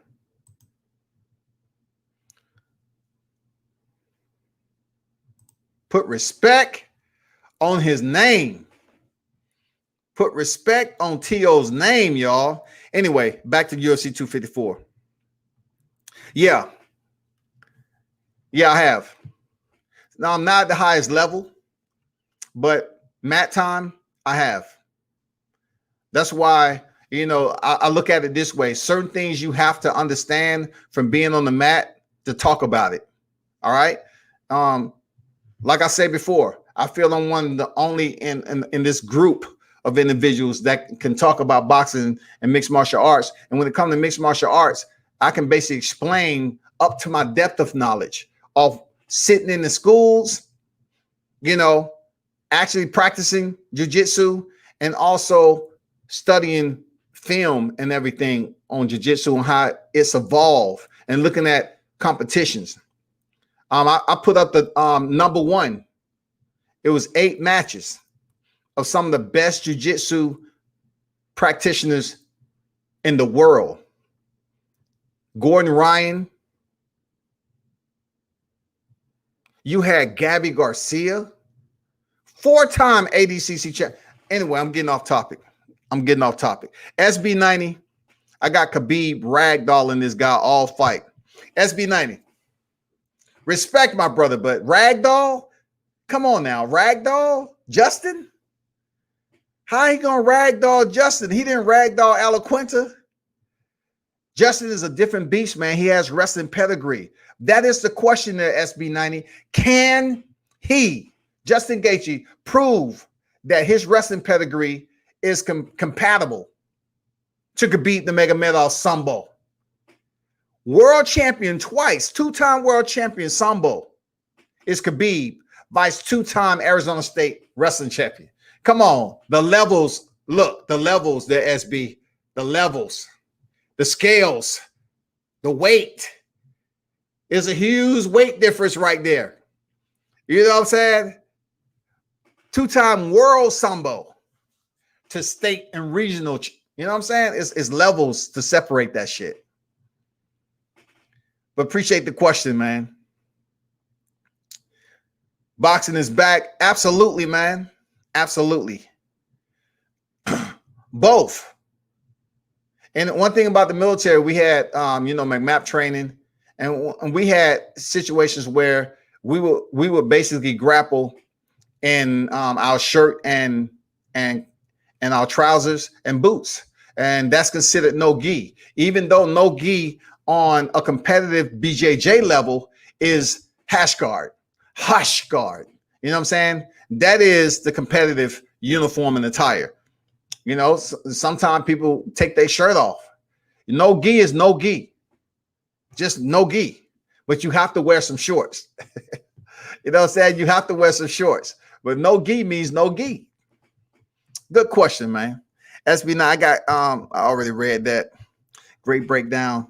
But that's a separation, man. Look, out of all combat sports, right? If I had to recommend anybody on putting their kid in a martial arts or self-defense, anything to that nature, if I say, okay, if I had to pick between wrestling and BJJ, I would kind of say the two complement one another. But if I had to recommend, I would say put your kid in BJJ. The first time my son, I'm not gonna lie, my son first entered the sport, right? It was this girl who kept wanting to be his partner, so to speak, his grappling partner, training partner, whatever. But she had been in the game a lot more. But little did they know, after seeing that, I say, oh, she's going to keep on coming back, and she's going to keep on doing the same ankle pick, reverse sweeps and everything. Son, you have to be aware of that. And then, kept on applying the same choke. I say, son, you need to do a 2-on-1 and fight the hands, because she's just running her one single hand across you and restraining you until she links up with the second. You have to be quick about that when you feel it, right? Man, you know what? I may have video. I think I just don't post shit about my son, but I may have training video when he was younger, when I'm assisting him with the counter to this chick. And he ended up, from then on, after he kept on remediating, this is in the living room of the house, I say, hey, we're gonna work on that shit. Because you acting like she's a girl. You got some women that's out here killers, blue, purple belt killers. Forget brown. You have some women BJJ practitioners that are killers. Believe me, you say, man, it's no way that woman to sit up here and sub me. Shit.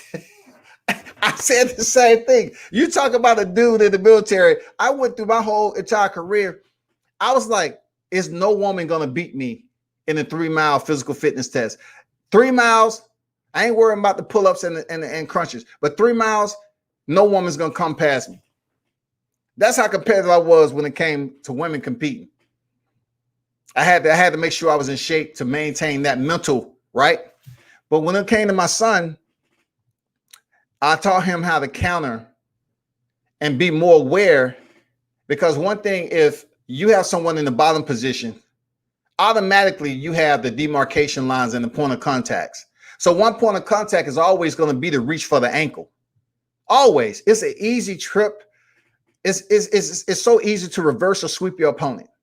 And that was happening to my son until I caught him, hey, fall on top of a stacker. After you put that weight on him, pass the guard. And all we did was practice on passing the guard. I said, once you get past the guard, her being at the level she is now, she's going to try to go belly down to roll on her knees and escape.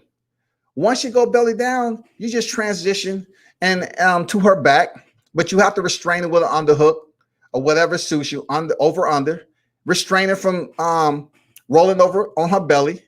And when you do that, you can run that choke in. And he started choking her out. And her father wasn't too pleased about that. You know what I'm saying? He started getting on his daughter. And I was like, bro, you know, I've been teaching him. Isn't that what we're supposed to do? Like, your daughter's not going to win every match. And plus, she's up here going against my son, who's very green in the sport at that time. So what do you expect to happen? Like, she's picking my son as the train with as an assistant for mat time, but yet you have other kids out there that's beast that she could be learning something from. When my son came in there, she said, "Oh, that dude, he hasn't been here before. I'm not familiar with him. Let me go over here." And she was like applying chokes to him, triangles. And I said, "Son, hey, we going to the living room. We going to the mat, and we're going to put a stop to this shit today. We're going to put a stop to this." It took him a couple of sessions to gain his confidence because it was a girl. But I said, she'll stop training with you. Choke her ass out, and she will stop training with you. Sure enough, her dad had an issue, and she went over there and grabbed another female.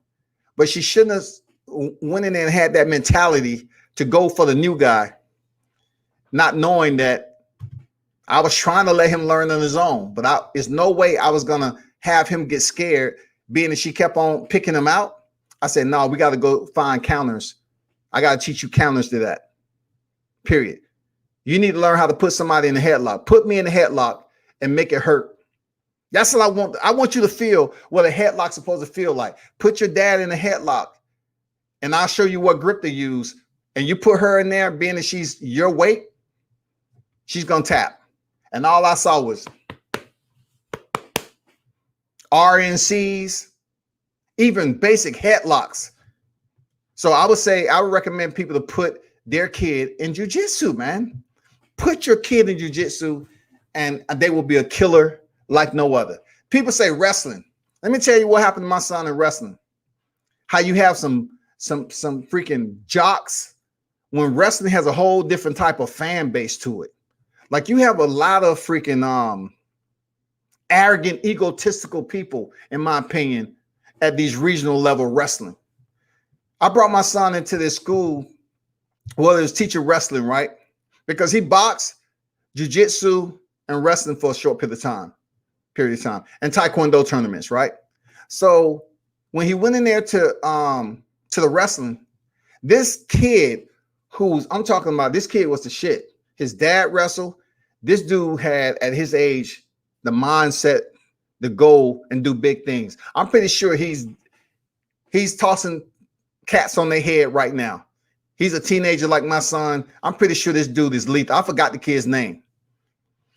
This dude trapped both of my son's arm, dipped underneath, gained his back, locked up his hands together, had a nice little body lock on him, picked him up. He didn't suplex him all the way. He picked him up, drove him into the mat with both of his hands pinned to his side. And my son went face first into the mat. That was his little introduction to wrestling. And nose bleeding. And then the coach comes out there. So I asked the coach, I didn't go out there immediately when my son's nose was bleeding. So I asked him when he came up, I said, so you take a kid that's green, right, in wrestling, and you put him in there with your best guy? Is that an initiation? Like, what the fuck are we doing? I apologize for him doing that. I say, obviously, he's a more experienced kid. And I'm not one of those parents. My son gonna have to go through the fire. Both of them. They had to. So therefore, I'm not mad, but I'm more so like trying to understand, what were you trying to prove to him, my son, if he wanted to take up wrestling? You know, were you gonna put him in there with the best guy? Anyway, enough of that shit. I would say BJJ. Second to that, I would definitely, if it's around the area, Muay Thai or wrestling. Now you might say, why Muay Thai, wrestling? Two different type of training. Yeah, wrestling, of course, will help with your BJJ. But if you find a good BJJ school, you can learn takedown defense. Of course, you go to a school that trains mixed martial arts, and for the kids, you're able to strike from the head below. You know what I'm saying? Not until you get proficient, they put you on headgear and you're able to box with bigger gloves and full contact. You know what I'm saying? But anyway,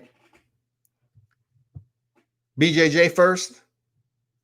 If you want to implement some kicking, I would say Muay Thai, because they use their hands just as much as their feet.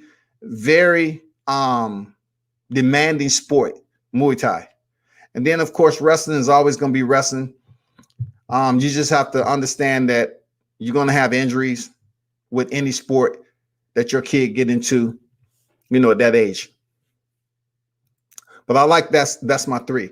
Taekwondo, my kid competed, won medals in Taekwondo, but they really deprive your kid as being an all-around athlete when it comes to defending themselves.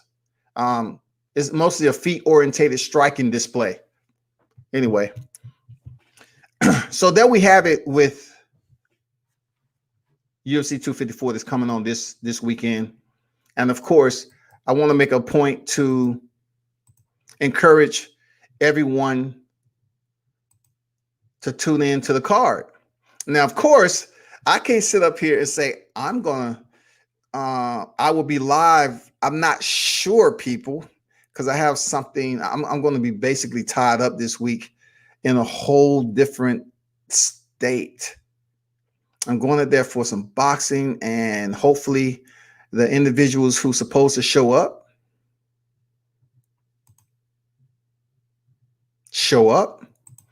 and I'm able to get that footage. You know what I'm saying?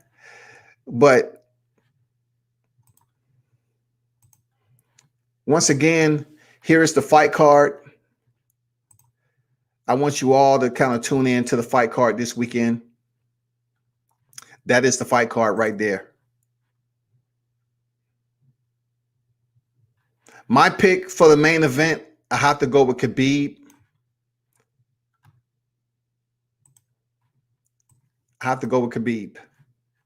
This guy right here, 28-0. He's the reigning champion, 32 years old. I'm definitely going with Khabib to defeat Justin Gaethje. Now, how do I see that fight playing out as far as what's going to be the finish? I would say, in my opinion, I think potentially if it's a submission, it would be in the fourth, at the end of the fourth round, or the early fifth. Somewhat like gassing out Conor McGregor and Dustin Poirier. The relentless pressure of Khabib Nurmagomedov when it comes to his opposition is brutal. Justin Gaethje has showed signs in the past when he was in an all-out striking war, okay, to be gassed. I'm talking about Eddie Alvarez, Dustin Poirier. But also, I can compliment Justin Gaethje on knocking out James Vick. You know what I'm saying? In recovery, let me show you what I'm talking about. Well, I'll go back to that later. His win streak since his last loss has been superb. I wouldn't say so much Cowboy Cerrone. Everybody's whooping up on Cowboy Cerrone right now. Conor McGregor finished the man in 40 seconds. Freaking Justin Gaethje stopped him in round 1, too. So check this out. I believe the relentless pressure of Khabib and his shots of some of the best in mixed martial arts. I'm not going to say, well, I'm going for Khabib, but my heart's with Justin Gaethje. I don't do that. I'm going with Nurmagomedov. His pressure is savage. And once he's able to get Justin Gaethje down, it may not be the first, the second, or the third, especially in the first round where Justin Gaethje is his freshest. But I believe 5 minutes, people need to understand 5 minutes, when you get down, defending a takedown. Look, I would encourage everybody to go to a mixed martial arts school, MMA, and see how tough it is to get your ass off the damn wall, defending the takedown. And then if you get taken down, you're landing on the mat, and then you got to get back up, and then you get taken down again. That shit's exhausting. So depending on Justin Gaethje, we know he had decent cardio against Tony Ferguson, different opposition, a different opponent. Justin Gaethje was allowed to dictate the pace with Tony Ferguson and have success because that's the type of fighter Tony Ferguson is. But with Khabib Nurmagomedov, the way he flies in, close distance just like that, and he never squanders a takedown attempt. He's going to make dividends. That's going to pay dividends for him. He's a beast. And I'm curious to see how Justin Gaethje handles that, man. I'm curious to see how his cardio is. Because look, if this is a stand-up striking match, I give it to Justin Gaethje. The way he looked against Tony Ferguson is the best hands I ever seen in any Khabib. I really haven't seen Khabib display any superb boxing skills. Now, can he punch you in the face? Hell yeah. But the way Justin Gaethje displayed his boxing skills and his IQ against Tony Ferguson was incredible. Apart from his, the way he's been out here delegating in a firefight with his two toughest oppositions in the losses with Dustin Poirier and Eddie Alvarez. He's since changed up his game. Now, I wouldn't say that he changed his game with James Vick, because James Vick is just released from the UFC and he had a super suspect chin strap. You know what I'm saying? So he's gone. And look, now that he's gone, look, I'm supposed to have an interview with James Vick. It's people. And they wanted to act like this dude heading in there to face Justin Gaethje was this big deal, man. And I'm supposed to have an interview with James Vick when he was in a good place. Seriously.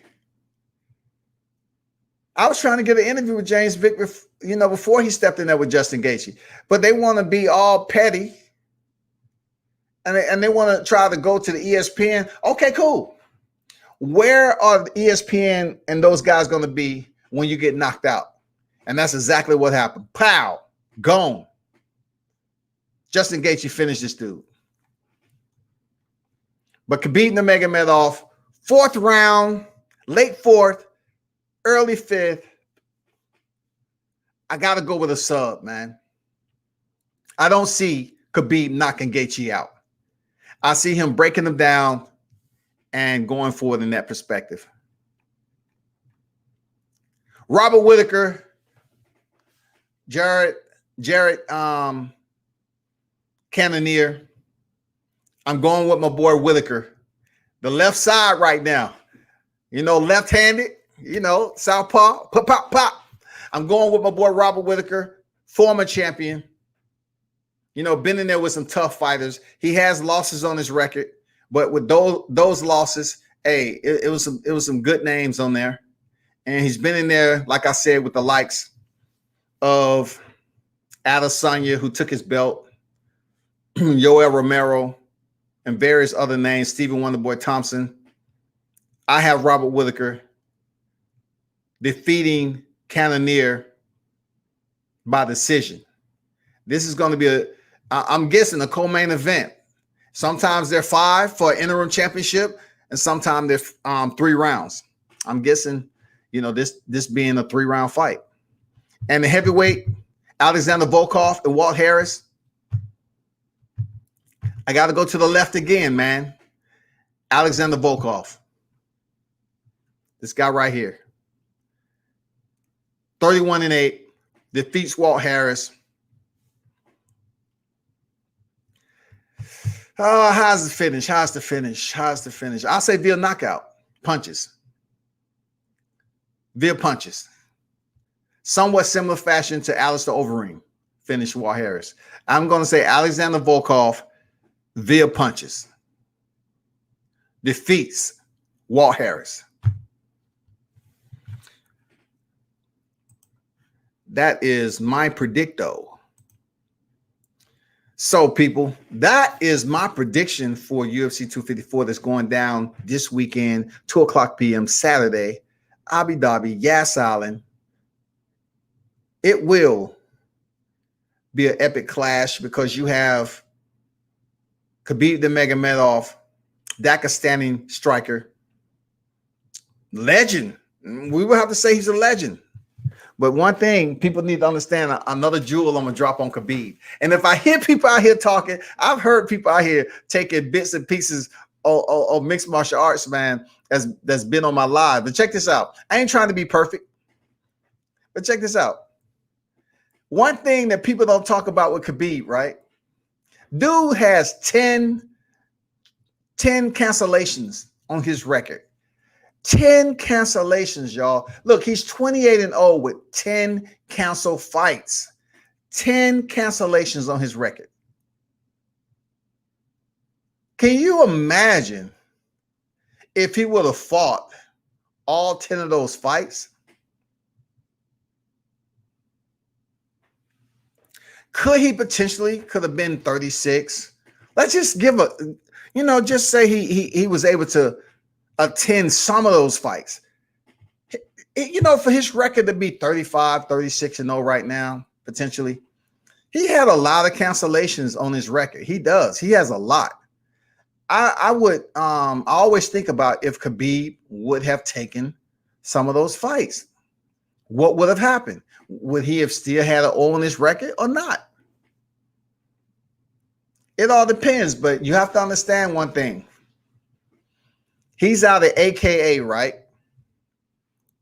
Which is absolutely a certified school. One of his good friends is legend.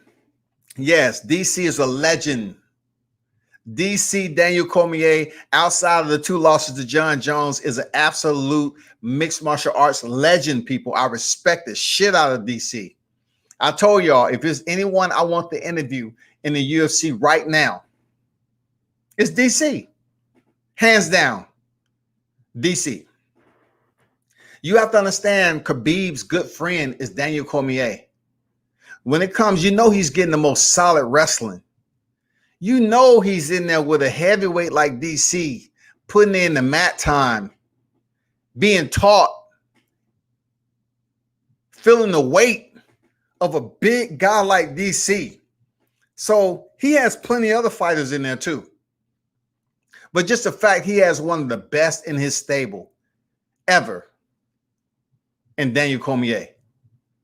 Regardless of his losses of John Jones, regardless of his losses of Stipe Miocic, DC was undefeated coming in as a heavyweight from that tournament in Strikeforce.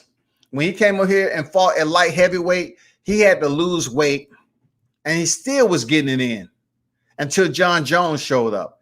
And then not only that, when he was the damn light heavyweight champion, he moved up to heavyweight and knocked out Stipe in the first round. Legendary shit, dog. Seriously, he's a legend of the sport. And being that I'm at the end of this UFC prediction, I will have to say somebody else that did some legendary shit too. Outside of Jose Aldo, Anderson Silva, even at the time, Tito Ortiz and Chuck Liddell. You know what I'm saying? Back in the day, we had champions, but as far as those champions keeping the belt or basically how many times they was champions, we have to bring in the Randy Couture. You know what I'm saying? Randy Couture. We have to bring in the Randy Couture. We have to bring in Hindu, the H-Bomb, Dan Henderson. We have to bring in those type legends that has changed the sport. I think Randy Couture is like 3-time champion. Dude was an absolute beast, man. But check this out, though. The fact that he has DC on his resume I'm not saying resume as a fighter, but DC on his resume as far as training inside that gym. You have to understand a big body like DC knowing how to wrestle. It's going to be light work for him to come in here and fight these guys like Justin Gaethje. It'll be light work after going in there rolling with DC. It's gonna be light work for Khabib. All he has to do is get the takedown. Stay with it. Stay with it. One thing I like what Khabib said. He said Dagestani wrestling is different than U.S. wrestling. And I truly believe from being overseas that the training techniques that I've also, witnessed and experienced during my time over there are a bit more inhumane than certain schools we will have over here in the U.S. Why? Because people always want to put a lawsuit in on you. People always want to sue you. But you go overseas, I'm telling you, go to the gutter of Thailand. Go into the schools, the Japanese martial arts schools over there. They have some old, antiquated, old school techniques that, believe me, you're going to have to goddamn put your big boy pants on. It ain't no whining and crying to my, I'm going down to the consulate, the Japanese consulate, and I'm going to file a freaking complaint on Master Yuki Osano because he's putting me through these drills, and it's just inhumane. I went home, I couldn't even sleep. I was bleeding. My insides was just all discombobulated. Man, I'm telling you, man, they will fuck you up over there. You may feel like you're about to die, but you're not gonna die. But go to Thailand and see the kids on how they practice Muay Thai. Some of the shit you have to go through. I mean, it's some painful shit. I mean, it's some shit you have to really shake your head on. Like, damn, do I really want to do this? Go to South Korea, man. Check out the QRT team over there, the quick reaction team on how they train. Dude's a beast. Do some body hardening with the South Koreans and their military. They don't use pads. They don't use pads. Body hardening is straight up body to body to get you used to it. And they do it over here in the US, but for South Korea, over in South Korea was the time that I kind of experienced like them using no pads and medium speed right off the rip. That's to get you prepared to be in the battle much quicker than, okay, let me warm up. Nah, they go in medium to hard. And it's up to you to brace yourself and have the tense your body up, use your core, and be able to sustain that shit. Anyway, let me see what they're talking about.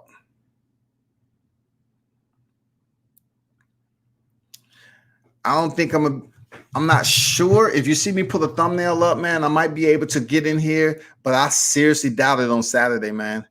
I don't think I'll be here. I have obligations. Hey, if I'm able to give you the video, you'll know why. If I get the people that I'm supposed to get, you'll understand why, man. But I don't really put shit out there until I get it. It's time to go on deployment. Joseph Benavidez never pulled out. It will be an epic fight or exposed. Joseph Benavidez never pulled out. I'm not sure. Round in my bag, Cain Velasquez. Okay, Joseph Benavidez never pulled out. I'm not sure what you mean by that. Joey Benavidez never pulled out. What you mean by that, Leroy? Just give me a little bit of what you mean by that. Never pulled out. Or what? You talking about Benavidez mixed martial arts? What fight are we talking about? Cain Velasquez.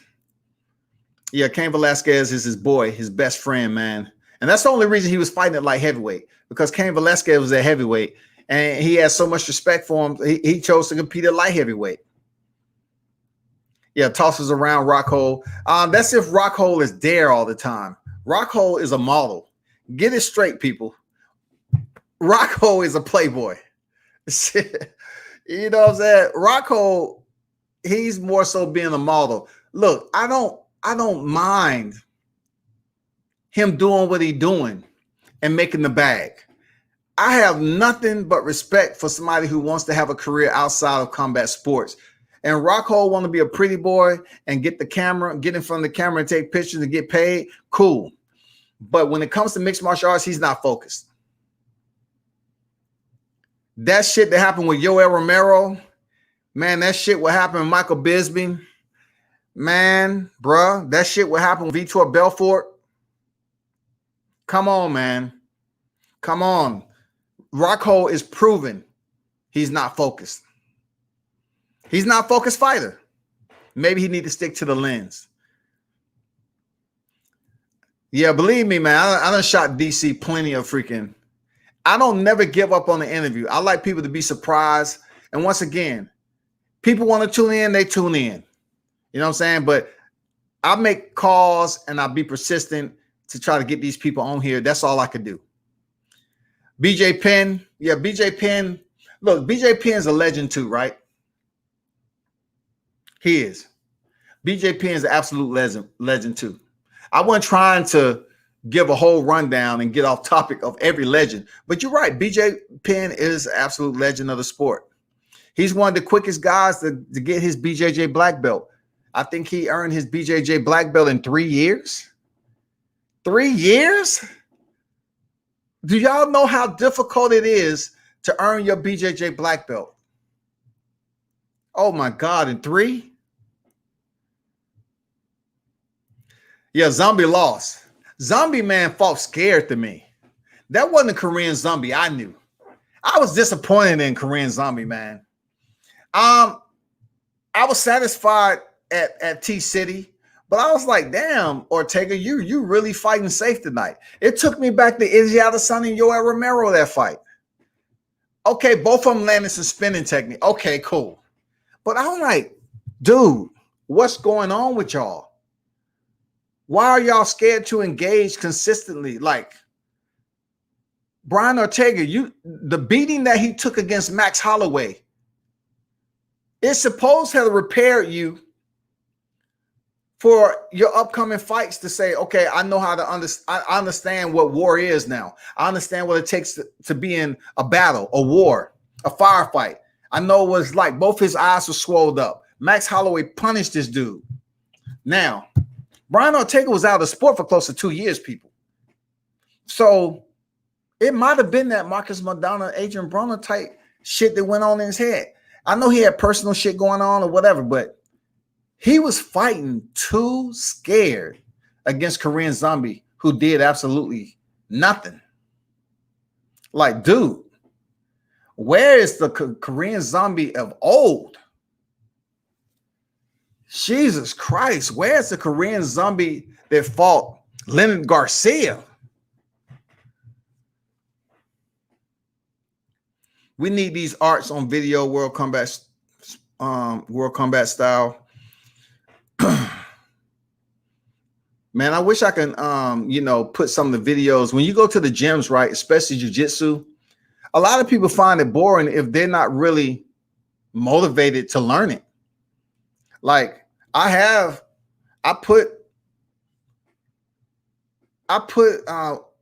covered several grappling tournaments. And what I found out that people, unless you're in that community, people really don't tune into it unless it's a big name.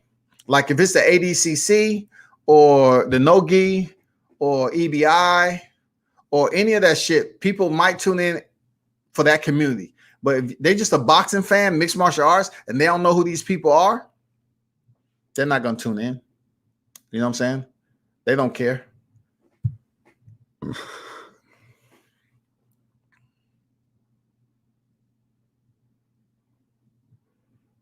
If I never pulled out,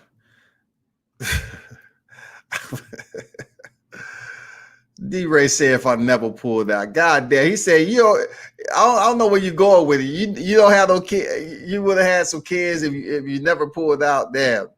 Hey, man, I get it, man. I get it. Shit. Because kids are expensive.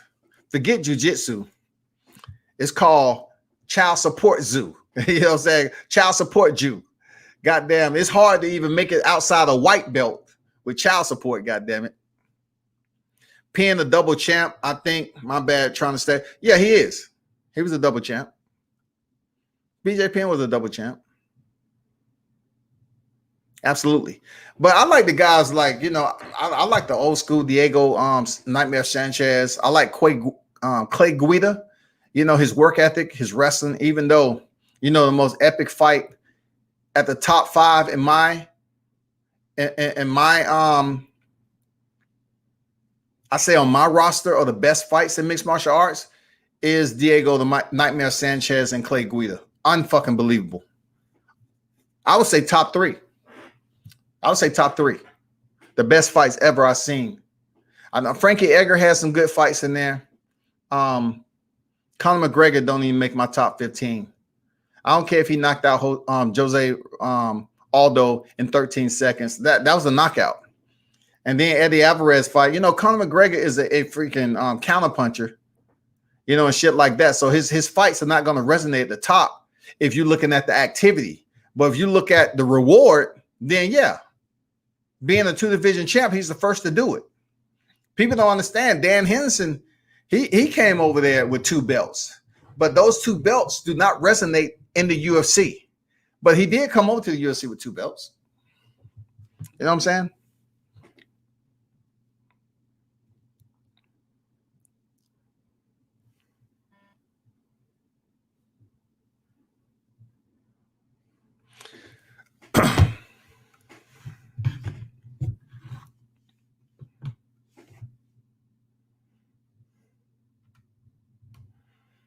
I want to learn co-pre-opera. I learn to spell it and say it correctly.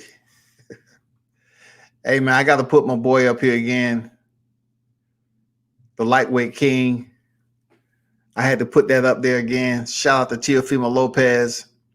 I said I wasn't going to freaking cross-thread, but this is my last one. I had to put it up there. Boom. All the belts. All the belts, and we already know. Look, every time I mention all the belts, y'all know what it is, man. I know it's another belt. I'm not going to sit here and correct myself when other people are not correcting themselves, only if it deal with one fighter. He has all the belts. It's one more out there if he chooses to fight for, and that's it. You know what I'm saying? If he chooses to fight Devin Haney for that belt, it will happen soon enough. Let's be honest. But y'all be sure to tune in to UFC 254, man. It's going to be epic. It's going to be a pretty decent card with the undercard and the prelims. I have the entire prelim card and early prelims on there. Let me go through here, and Todd Duffee is going to be back versus Smiling Sam Alvey. You know what I'm saying? Y'all check that out, man. Sam Alvey is one of those guys who's extremely tough for the way he looks. Always, he came in with a smile, but as he started to lose, that smile went away. And for a long time, he had his wife cornering him. I mean, what a relationship. Heavyweight on the preliminary card, Stefan Struve versus Bam Bam Tuivasa. That's going to be good. Stefan Struve at one point in time was one of the tallest, and still is one of the tallest freaking fighters competing in the UFC, man. And then he started getting knocked out. The taller they are, the harder they fall, man.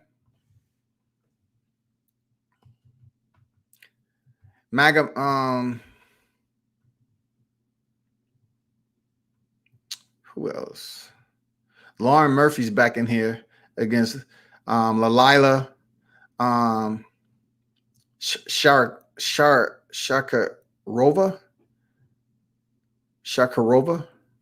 Lauren Murphy against Shakirova. I'm not too familiar with that particular fighter. I am familiar with Lauren Murphy. I mean, Lauren Murphy, commend her for her tenaciousness, but she take a lot of punishment, man. I mean, I can't imagine how she's going to look when she's in her 30s deep. I mean, she takes a lot of punishment, man. But anyway, that's it. That's all I got, man. I heard some things out there. I'm not sure how true it is, but I heard a situation. I don't know if y'all know Quantum Rob, the guy who usually show up in a Bruce Lee outfit and everything. He had the big animated hat on. He used to, talk outside the scope of the average talking point, period, and talk about physics and all that broad spectrum, dealing with the brain, neurological and all this shit. He always used to talk about that. But I heard potentially, I'm not sure, don't quote me on this, but I've heard that he had passed away. So I'm not sure. I try to reach out to some of his people, but I'm getting nothing but voicemail. Straight up, I'm getting nothing but voicemail. And I hope people that just don't go around and dog the man out from what he did on another person's channel. Like, I don't know if he didn't think the camera was off, but he was butt naked in front of the camera. He was a wild dude. He'll take over your panel and talk. I'm hoping it's not true, but I heard, that potentially I think he passed away. And I don't know how. I'm not going to assume anything. I don't know. I really can't even confirm if he passed away or not. That's just word. He hasn't did a video in a week, but I did see him on another channel. He was in the live chat maybe about 4 or 5 days ago, I think.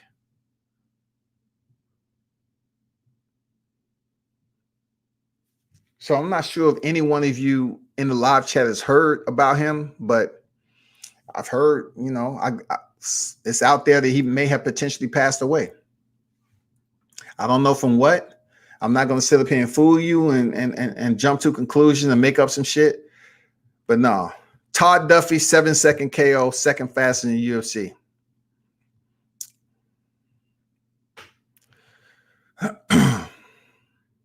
Leroy.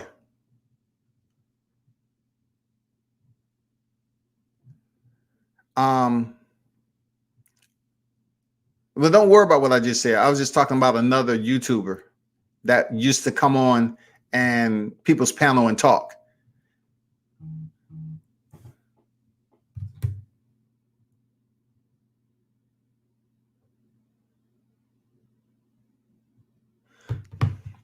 But check this out.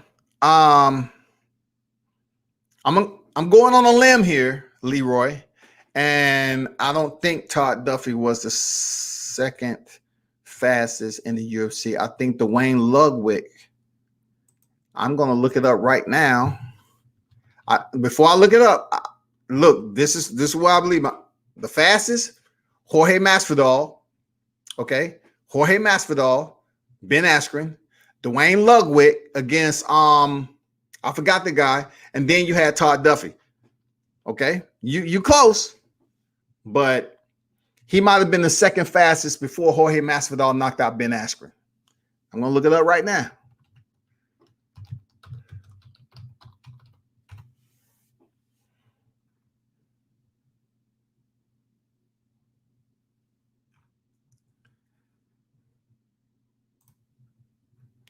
Askren.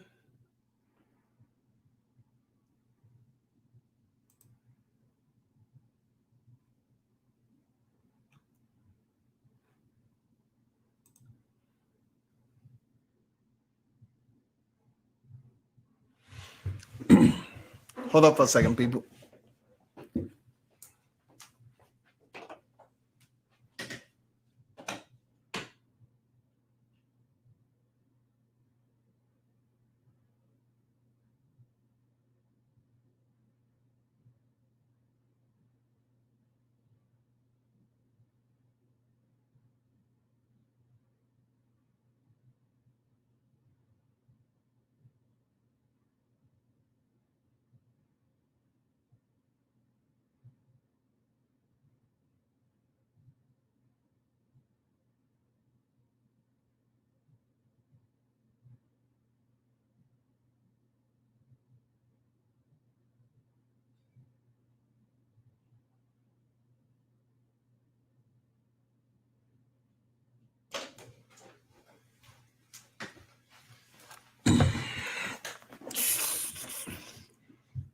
Anybody find that out? Todd Duffee, Tim Hague. So Dwayne Ludwig must have been in another organization. I could have sworn he was in the UFC. 6 seconds, But they have Todd Duffee as the quickest. But I got to check something else, man.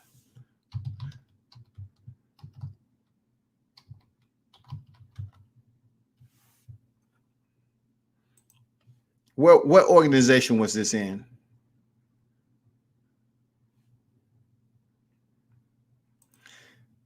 Dwayne Ludwig, fastest UFC knockout at the time.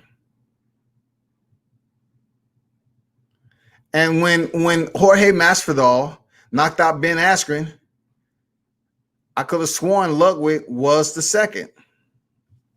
Okay, 7 seconds.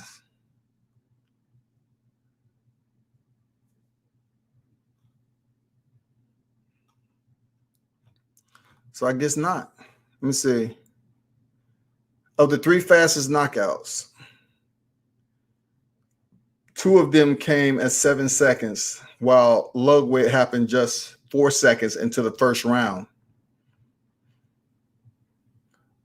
Okay, Jonathan Goulet. So, yeah, it was Jonathan Goulet. After 5 years since it occurred at Ultimate Fight Night 3 against Jonathan Goulet, it will finally be official. That's what I thought. See, I'll be dipping into the treasure chest. So let me go over here and put in my boy Dwayne Ludwig, who is the coach of TJ Dillashaw.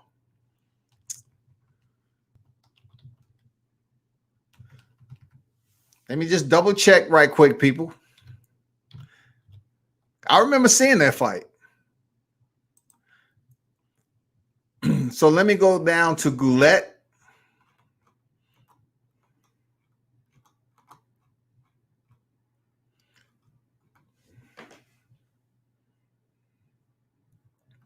Where you at, Jonathan? Where you at, boy?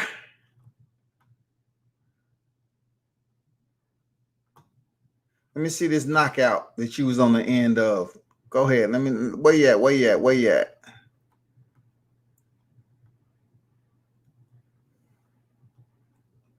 Interesting.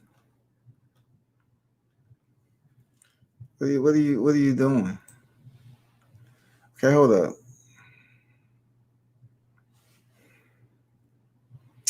Okay, there you go, big dog. Damn, they fucked them over, dog. What? They have it at 11 seconds. That ain't right. That's before they actually knew when to stop the freaking fight, man. He actually knocked the dude out in 6 seconds. But I guess they didn't give it to him. They have 11 seconds up here. I don't know how that's the case. But anyway, you know, I give you, you know, Todd Duffee. I already knew he was out there though, but Todd Duffee is another one. Shout out to Todd Duffee. You know, a big dude who he hasn't been able. People thought he was just going to take over mixed martial arts, man, and goddamn destroy, obliterate. But he himself, you know, he had problems with chin, cardio, all that shit. No, man, you know who he is. Just look up Quantum Rob. His videos out here. He wanted to be a part of boxing, but most of the time you let him on the panel, he talk about something far out than the talking point of boxing. You know what I'm saying? He was talking about physics, the astrology, biology. You know, he was talking about shit. You know, he's just trying to talk about off-topic conversations that you would discuss in a college setting or something like that. He declared himself to be more advanced when it comes to intellectual proficiency. He would come up here and try to use very much $5 words, but in reality, I hope he's okay. If that is the case, he passed away, I'm pretty sure the word will come out sooner or later. You know what I'm saying? Like I said, I try to call his people, but I'm gonna let that ride. But anyway, I want to touch on some other stuff before I get up out of here, man, because can KB, don't know him, but can KB the Eagle lose? Can Khabib, the Eagle, lose? Well, yeah, okay. Of course he can lose. It's according if Justin Gaethje has the gas tank to break down Khabib. But look, Khabib has shown to have a pretty decent chin, and his gas tank is off the scales. Of course, anybody can lose on a given night. Like, look at what happened to Tony Ferguson. You know, Justin Gaethje came in with the perfect plan. So if you look at Khabib, it's going to take for Justin Gaethje to be able to have a high percentage of takedown defense, first and foremost, and also use his boxing and keep good distance. But the one primary problem with Khabib is that when you get into a striking match with him and you get comfortable, with throwing your combinations and overcommit, he's in on your hips. And once Khabib get in on your hips, it's not too many people who has refuted his takedown consistently. Alaquinta did a pretty decent job, but he still was taken down and made it back to his feet. I'm not sure. Like, we don't know what Justin Gaethje's takedown defense is against somebody like Khabib. He's relentless. He's absolutely relentless. He's a stalker, but he doesn't let you know that he's stalking. Like, he'll put his hands up and he'll walk towards you. And you know, he was able to drop Conor McGregor in the first round with an overhand right, and that shit was quick. So he has quick delivery, but the fucked up thing about it is, if Khabib ducks his head and throws his right hand, you don't know if he's actually committing to the right hand or going in for a takedown. So you really have two thought processes going on at the same time. You know what I'm saying? You have two mental tasks in making the command decision. If what I'm looking at is he committing to the dang right hand or he's going for a takedown. Because sometimes Khabib will fake like he's throwing a punch, and before you know it, he's in on your hips, body lock, you going for a ride, he walked you all the way over, boom, to his corner. I don't know, man. I won't know until we see Justin Gaethje, you know, stuff maybe 2 or 3 takedowns, land some punches on Khabib. What we haven't seen really, like Tony Ferguson, we haven't seen someone cut Khabib up. I wonder, can Justin Gaethje cut Khabib like he did Tony Ferguson? Can he get in close with some punches and land consistently to punish freaking Khabib? Can he clip the wings of Khabib's takedown energy? If he can clip the wings early and take away that speed, and this turn into a stand-up fight, it's going to be problems for Khabib, in my opinion. Especially off what we've seen with Tony Ferguson. It's going to be a problem. It's going to be an absolute problem, man.